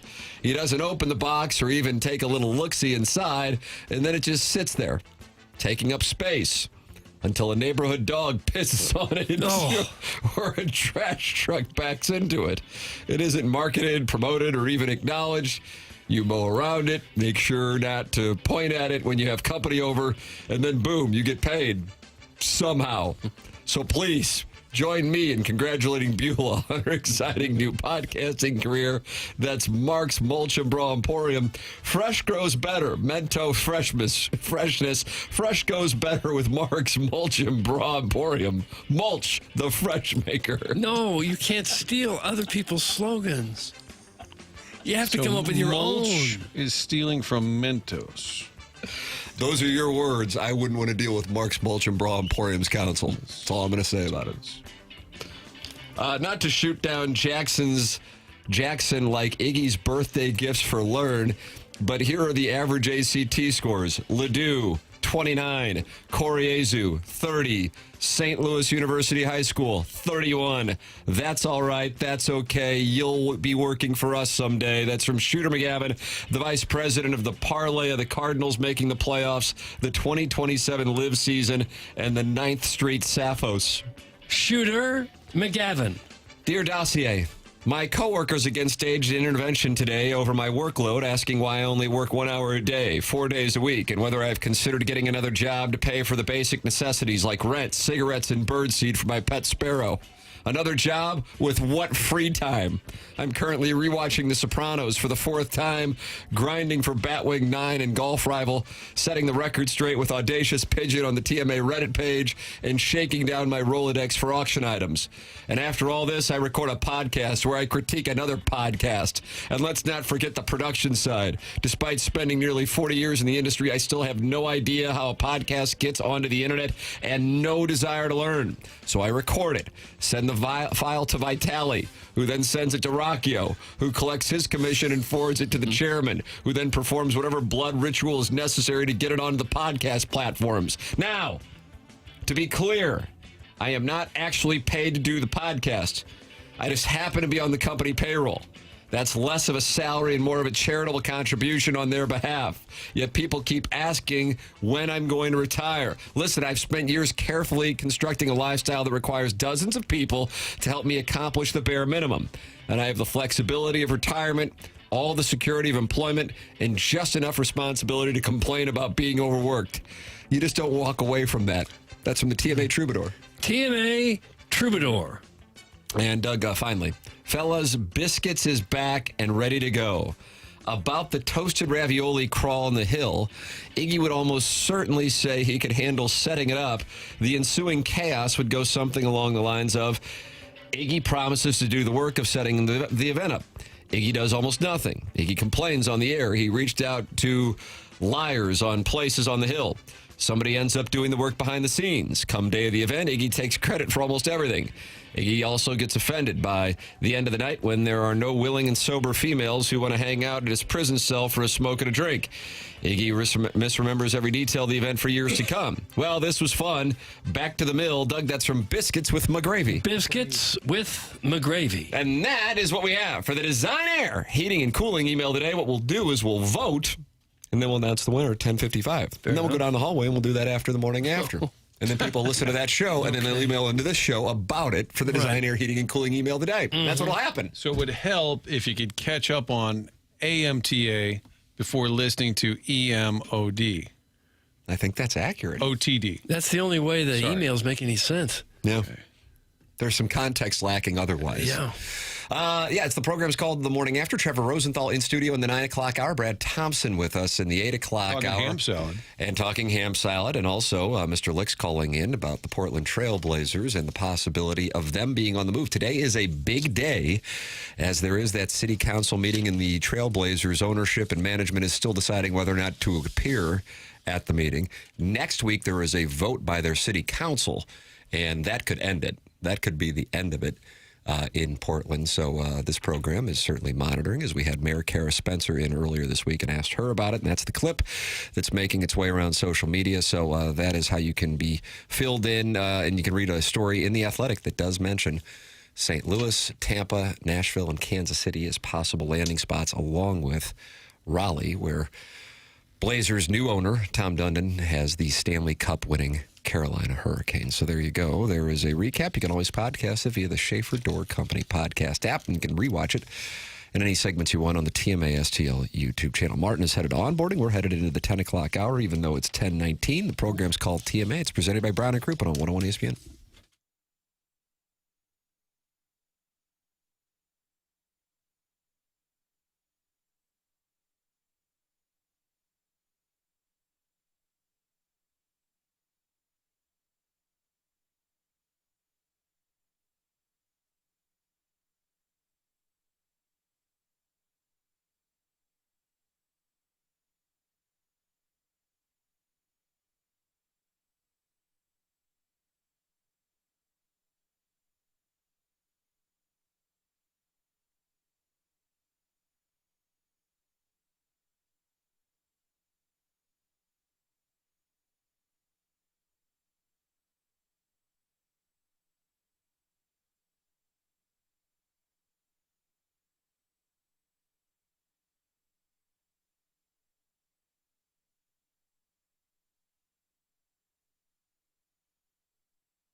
program is called The Morning After. It airs on 101 ESPN and the TMA STL YouTube channel. Tim McKernan, Doug Vaughn, Chairman Kurt slides into the dais in the 10 o'clock hour, and Martin bolts like the wind, and little Jackie Papers, who love that Rascal Puff. We're with you here until 11 o'clock on 101 ESPN. Then down the hallway we go for After the Morning After, which you can watch on the TMA STL YouTube channel and participate in, just like you can right now in the Form Energy YouTube chat. Get involved here by calling in 314-974-0101. Doug, you love when callers drop by the program, don't you? I guess some of them are fine. Who do we have here?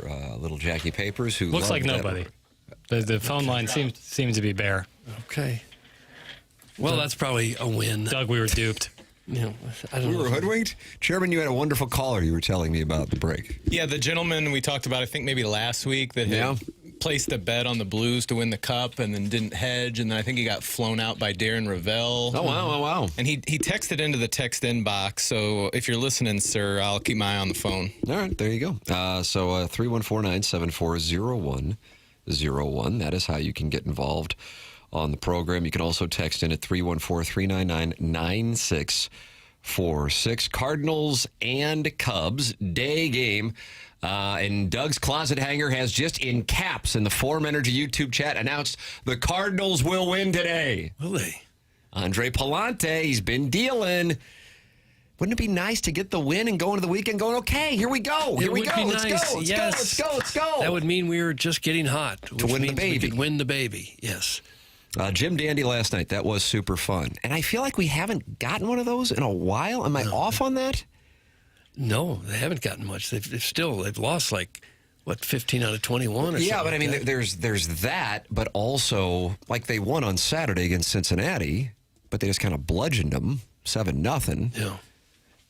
I think one of the things that made the team endearing, especially in the first couple of months, is you felt like they're never out of game. They keep going. They keep fighting. And that really hasn't been the vibe.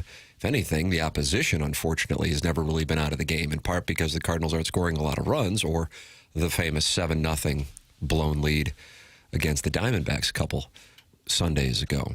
Yesterday, in what could be Tarek Skubal's last start with the Tigers got themselves a 7-0 lead, and they paid tribute to the Cardinals by blowing that lead and losing to the Orioles. That was kind of fun to see them pay it forward. You think that's what they were doing? Saying, sure, we could win this game, but we're not going to because we're going to pay tribute to another team? That's correct. That has lost a lot of games here lately. That's correct. Huh. So there's a whole nother level of baseball going on that we don't really That's the thing. see. And that's why it was so great to have Trevor Rosenthal and Brad Thompson on, because they played the game. And I played for the 1986 Cutest team at Afton Athletic Association, and it looked like I had little boy breasts in my baseball card picture. Who do we have on the line now, Papers? Looks like Chairman Steve. Oh, Chairman Steve, Doug. Okay. Well, you don't sound excited about it. No, it's fine. It'll be great. Yes. Hello, Steve. See, that's the kind of enthusiasm that you lack. Yes, Chairman Steve. Yes. What's up, guys? How are you? We're wonderful. Doug's dander's up. Oh, what's up with that? Well, you know what I had yesterday for lunch? What? A ham salad sandwich. You did not. My wife packed it for me. She does the shopping. She likes the ham salad. She got it. Out of all the salads, chicken, egg, tuna, ham, I would rank it 4. But, it's got a little tartness to it. It's not bad. Doug, do you like a tart salad? No, I don't. Egg salad's the best in my opinion. Then tuna, then chicken, then ham. But, that was just my little ranking. Okay. How you doing, Dougie? Oh, I'm fine. You? I'm doing great. All right. It's just so nice out. And I don't know if you were listening earlier, Chairman Steve. I extended the invite to this gentleman right across from me, little Jackie Papers, who loves that Rascal Puff, to go play golf at Fox Run today with Robert Thomas. And I thought we were getting it done. I thought we had the legislation passed, and I just found out he's out. Papers is out. I'm in. What time? I don't know if the invite's out there. Come on, How'd that Robert. feel? How did it feel? I don't know if the invite's out there. Good. Once I had participated in the group chat and said, I think Papers is going to be in. Robert Thomas is kind of a Jackson Lemming, I think. I kind of get that vibe. I mean, you guys have your little exchanges when he calls into the show. Mm-hmm. And then Cam Jansen was pumping your tires at Belle Reve a few weeks ago. And then I said, I guess Papers is out. go ahead and get one of your Blues sponsors or whatever it is.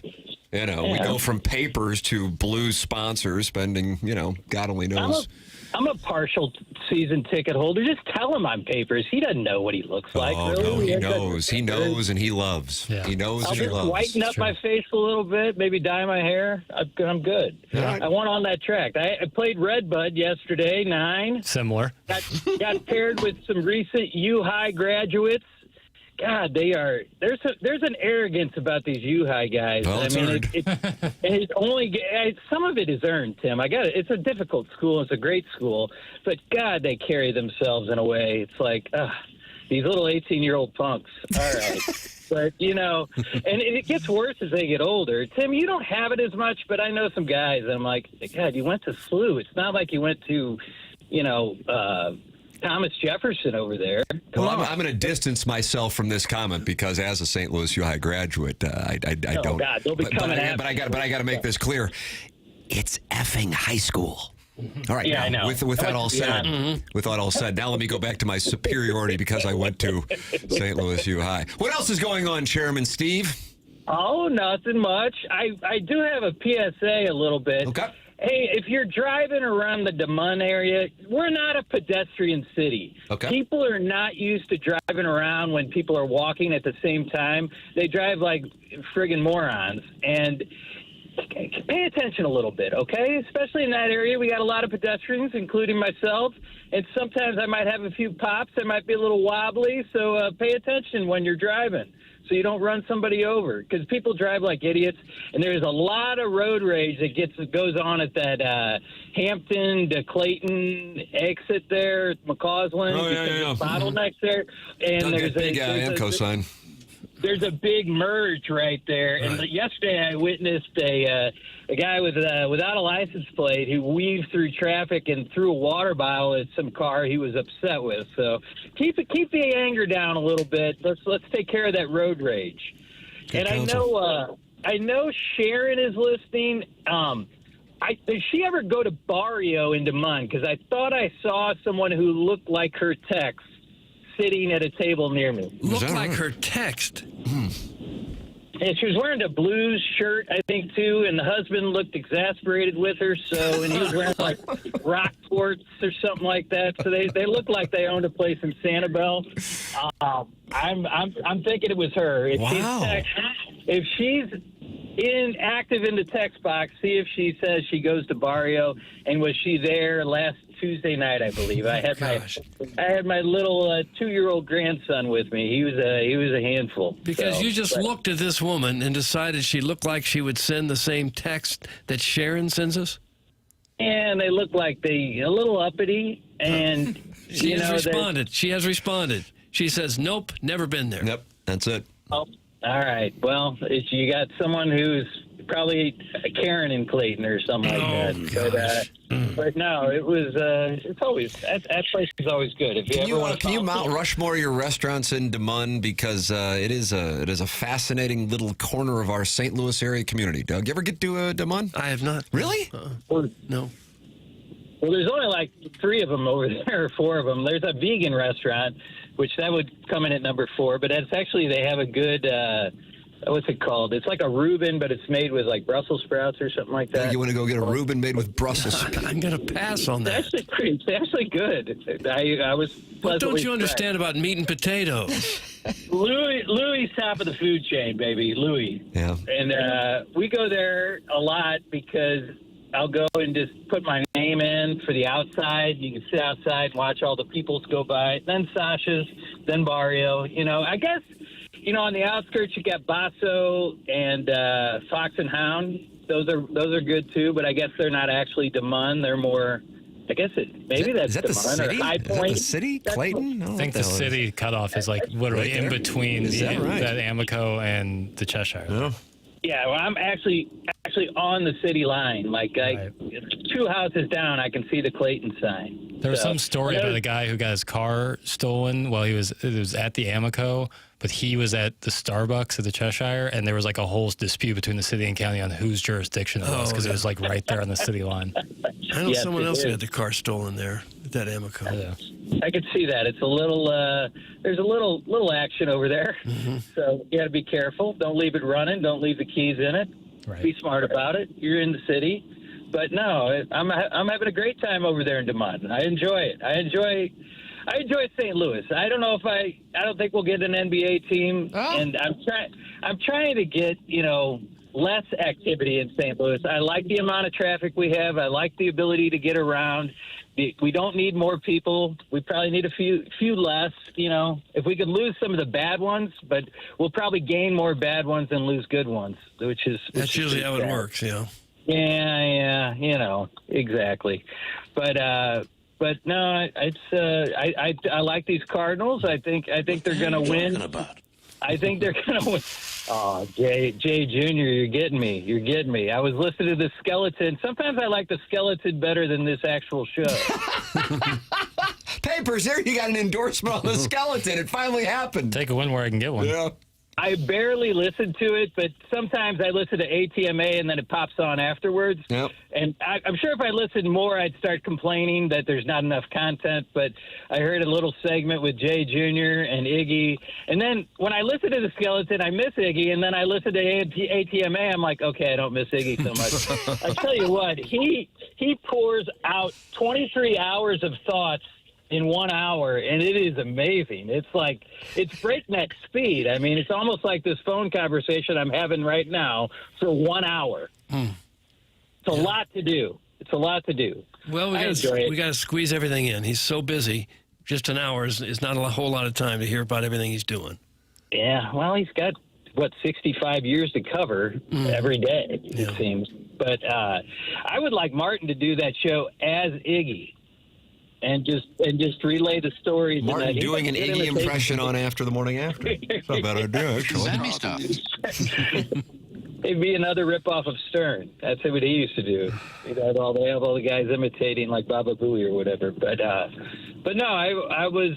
I'll wait for that invite. I'll have the clubs ready and shined up, Tim. But you want me to just wait outside Fox Run and see if I get the okay? Yeah, I think that's the right thing to do. You just hang out there, and then if some of the guys that I'm playing with, some of their people aren't able to come through, I think then we go, well, we got 5, we need one more, and then you see Robert Thomas say, send in Chairman Steve, and then you're out there and you're compressing the ball on that bent grass. I'll buy him a 6-pack of Busch Light too. How about that? Look at that. There's an incentive. I think it's a no, Steve. What's that? I think it's a no. All right. Doug, you want to play? No, I can't. I got to deal with a car. What's going on? Oh, man. We had new rims? We had the 2 wrecks there. Remember that? Oh, yeah. About 2 months. Still dealing with that. Oh, no. Oh, my what God. What the hell? How's that still One going of them needed $16,000 worth of repair. I just got that back yesterday. It was in the shop for 2 months. Now I got to take the other one in today. Repair? What's that? You didn't total that out?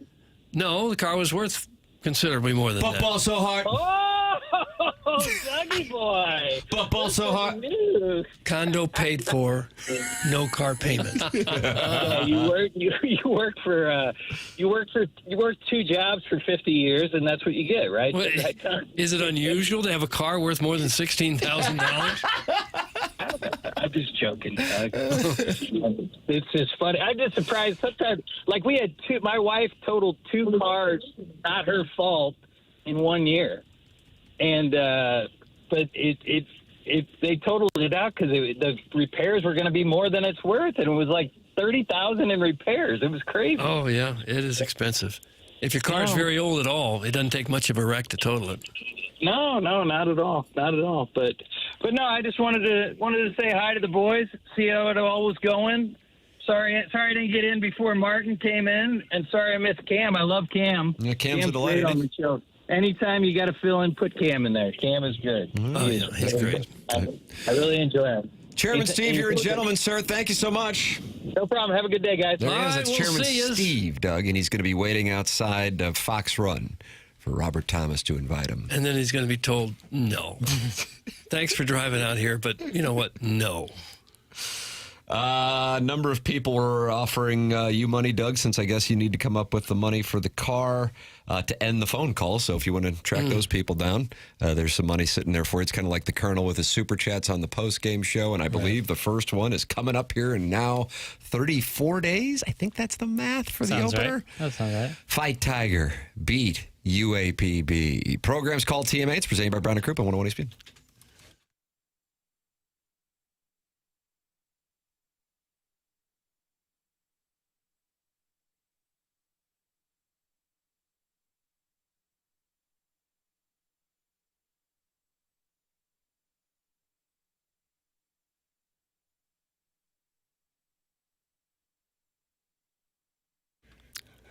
It's true, good things come to those who wait. At Stifel, great things come from knowing when to act.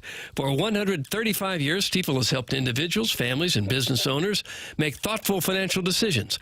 Founded in St. Louis in 1890, Stifel combines deep local roots with national capabilities. From customized wealth management to investment banking and traditional banking, Stifel delivers fully integrated solutions designed for complex financial lives, whether you're growing, preserving, or transitioning wealth. That same long-term mindset is why Stifel proudly supports TMA, because they know success is all about timing and knowing when the moment is actually the moment. Independence, integrity, innovation, the values Americans and Stifel have embodied since day one. On the 250th anniversary of this great nation, Stifel is proud to say doing things their way is exactly what has helped so many Americans' dreams come true in such a profoundly American way. Stifel, where success meets success. Stifel Nicholas and Company Incorporated, member SIPC and NYSE.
Oh, Doug.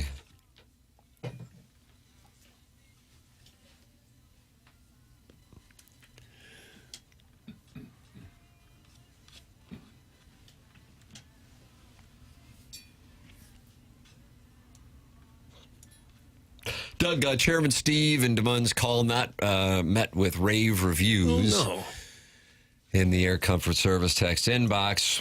Holy yes, how long do we need to listen to a below-average man's below-average life phone call? That's from Ryan Day's Nipple Rings. I'm going to fly through Des Moines, and hopefully I'll hit this D-bag, especially since he didn't rank Carl's Deli. That's Lady Sonia's teacup. If Doug is having trouble making car payments, I am happy to come in after the morning after and do an hour show with him. We could call it After the Bake Sale. We could break down the daily title about that goes on between Ken's Hoosier dementia and the decades of tobacco resin lining his brain. That's from Arbor Day. No, these are not car payments. These are paying for an accident. Insurance is covering that. Doug Vaughn is on the air asking for people to car pay for his car. Yep, that's what's going on. Jackson, the Cardinal lineup is out for today's festivities. J.J. Weatherholt will lead things off, and you'll find him at second base. You call that the Keystone? Yeah, sure. Then your designated hitter is Jordan Walker today. Alec Burleson's batting third, playing first. Yvonne Herrera is catching. Lars Nootbaar is in right field. Mason Wynn is short. Brian Torres gets the start in left. Blaze Jordan at third. Nathan Church at short and center, and Andre Palante will be on the mound for the Cardinals. Hello again, everybody. They're pretty much going with a very similar lineup night after night. Fermin gets in there sometimes. But for the most part, it looks like they have figured out who they want to take a look at, both for the long term and while they're still on the fringes of the race. PCA, Suzuki, Bush, Bregman, Happ, Horner, Conforto, Kelly, Swanson with Javier Assad on the mound for the Cubs for today's Busman Special. And it is taking place at 1:15 in downtown St. Louis. Then off the Cardinals go to Toronto and New York to take on the Blue Jays and Yankees. And then, hey, they'll get 4 out of 6 on that trip if we can, okay, after winning today. And then the Rockies come to town, and nobody's playing better in Colorado. Well, a lot of teams are playing better in Colorado. Yeah, thank you, Jackson. Name 20 to 25. A lot of teams are playing better than the Cardinals, too, which is unfortunate. Rockies are only 25 games below 500. That's not bad. Thank you. It's better than last year, wasn't it?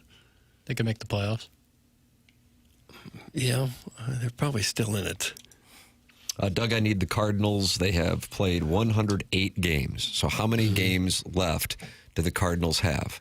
108 games. The answer, of course, is 54. And I need the Cardinals to win 15 of those games. So that's what I need. 15 of 54. Boy, they better get that. Can I put a little countdown thing where I pull the number down to... Yeah.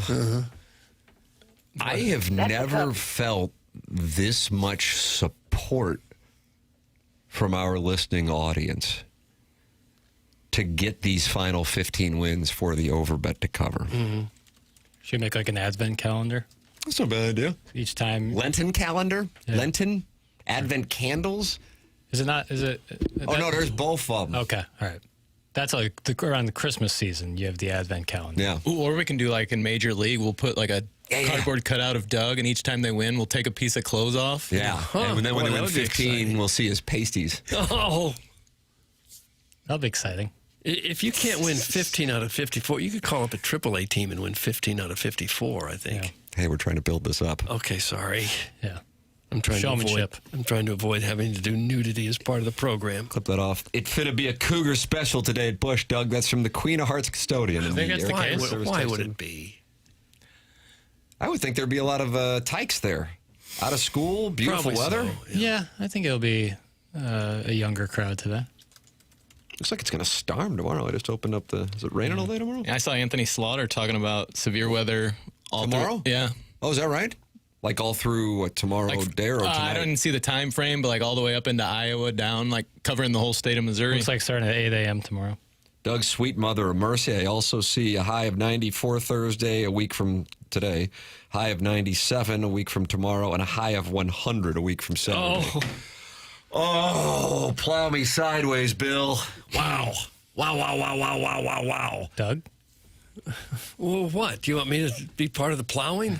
I love the Cubs in the under today. That's from the Hunchback of Vaughn Castle. Now he's releasing a play. All right. Cardinals have to plunk PCA with the first pitch today, right? No. That's from Cappy's Crush. No. I think the punking for a guy hitting a home run and celebrating a little bit is ridiculous. It is. I mean, they're basically defenseless down there. You're going to hit them with a 100-mile-per-hour pitch. I think that's so lame. If you got a problem with Steven DeMunn, you got a problem with me. Drink bleach, you dorks. That's from Beer Cats. Okay. So he's not happy. So they have a bit of an alliance, apparently. Yeah, they do. They absolutely do. Papers, I need to tell people about Michael's Baths. Yeah. What they do is they create elevated bathroom space that blends luxury, comfort, and smart design, all tailored to the way you live. They install premium products, and they have 30 years of experience with all 5-star reviews and A+ rating with the Better Business Bureau, and they are VA recommended. Michael's Baths delivers craftsmanship you can trust without gimmicks or high-pressure sales. It's not a temporary fix or a quick cover-up. It's a complete transformation, built to last and built to add value to your home. At michaelsbaths.com. Or call 636-775-0800 and ask about financing options, including 0% interest upon approval. Michael's Baths, family-owned, insured, and where everyday bathrooms become something exceptional. We will announce the winner of our Design Air Heating and Cooling email today. Coming up, BK and Ferrari at 11 o'clock here on 101 ESPN. We go down the hallway, and we are on the TMA STL YouTube channel on 105.7 HD2 with our 1 hour of After the Morning After. It's TMA 101 ESPN.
This is Jackson with a Sports Center update brought to you by Universal Windows Direct. Cardinals and Cubs, 1:15 first pitch. Javier Assad on the mound for the Cubs. Andre Palante towing the slab for the Redbirds. That was another Sports Center update brought to you by Universal Windows Direct. You'll be saying, I love my windows.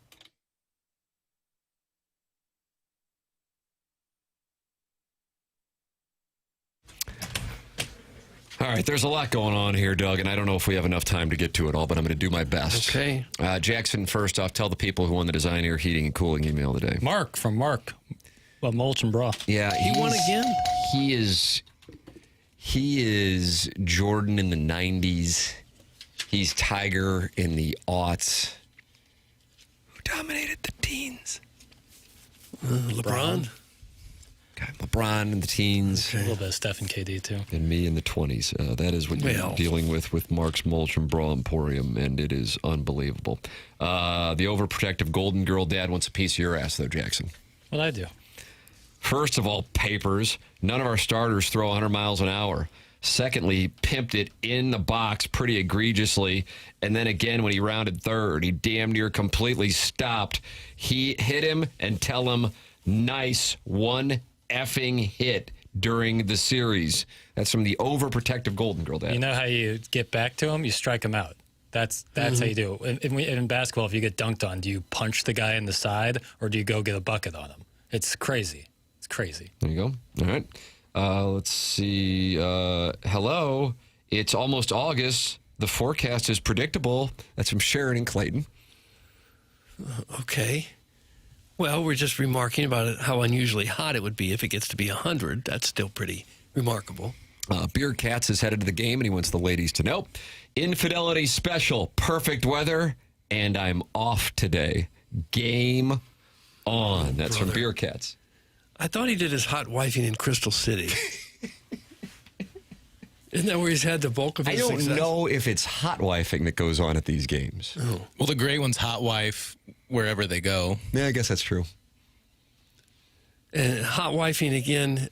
Some of these definitions, Jackson, seem to be changing. That one is elusive as all get out. I think it's just someone who sleeps, like a wife who, with permission, sleeps with other gentlemen. Huh. Or women. Well, then how can Beer Cats be a hot wife? He can't. He can look for the hot wives. Like the hot wife, huh? But how do you know a hot wife? How do you know? See it? How do you know? I imagine you ascertain through kind of an interview process. You interview them. And they like on Indeed.com? They willingly subject themselves to these interviews, even women that are innocent of the charges. Well, I think they'd be pretty quick to pick up on when someone's not a hot wife. How? Yeah. During the interview process. Yeah, I guess you're right. Tell Sharon, who cleans in Clayton, to shut the hell up. Lady Sonia's teacup. Gosh. Of course, Whoopi Burkett, as opposed to throwing at someone. What a beta boy. Beer Cats. Yeah, I'd rather win and not lose my starter because he gets tossed from the game. I'd strike him out and then stare him down. I'm totally on board with that. I think but isn't that the better? Like, in what other sport do you intentionally mess up for your team as to send a message and then also intentionally hurt somebody? How about strike him out and then act like you got guns and you're blown? Yeah, Shooter McGavin. Or Can Eckersley do a little of that? Yeah. He did, yeah. I know the only thing Beer Cats will be touching today is his insulin shot and some dude's random knee sitting next to. That's from Heiser House Hooligan. Oh.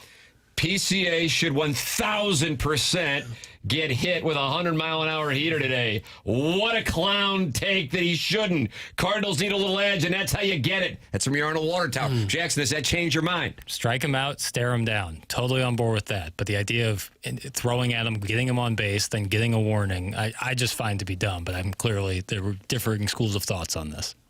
It's okay to celebrate when you hit a go-ahead home run, in my opinion. Wasn't winning last night the response? That's from the Cottleville. Not for these guys. You gotta hit this 24-year-old kid in the side for having fun. What percentage do you think it is that Andre Palante hits him in his first at bat? The percentage, 25%. Wow, 1 out of 4. I'd say 2%. I don't know. They just don't do that much anymore. The Cardinals have done it a couple of times. If Beer Cats goes tarps off, I will be vomiting from my behind the home plate seats. That's from Marcia's collage program. Okay. She'll be able to spot him out there in right field. Apparently so. And immediately start upchucking. Throat punch their mascot. That's how you send a Jeffco message. Yeah, that's not a bad idea. No, not a bad idea at all. Jackson, I'm going to tell people about VIP Auto Accessories. That's Tommy Cibulka and Brian Grigg, sponsor of the VIP Auto Accessories drops of the week every Friday. And I guess the reason why Jackson won't be playing Fox Run today with Robert Thomas, apparently. Part of the reason. I'm just generally unprepared. Okay, fair enough. VIP Auto Accessories. .com. VIP Auto Accessories doing incredible work for commercial right now. They make single source automotive solutions for your business a reality. This includes the upfits, the graphics, and ongoing maintenance. VIP Auto Accessories pride themselves on short turnarounds. Their large facility and skilled techs minimize the downtime for your vehicles. VIP will keep your fleets on the streets longer, allowing you to generate more business. Everything's done in-house at VIP. They do not sub out. For all your commercial vehicle upfit needs, ask for Tommy Cibulka. And for all your aftermarket vehicle accessories needs, ask for Brian Grigg and tell him TMA sent you. It's VIPAutoaccessories.com. Jackson, have we done all of our fine work here today? We sure have. Well, then let's go down the hallway and we'll see what the word is on After the Morning After. BK and Ferrario are up next here on 101 ESPN.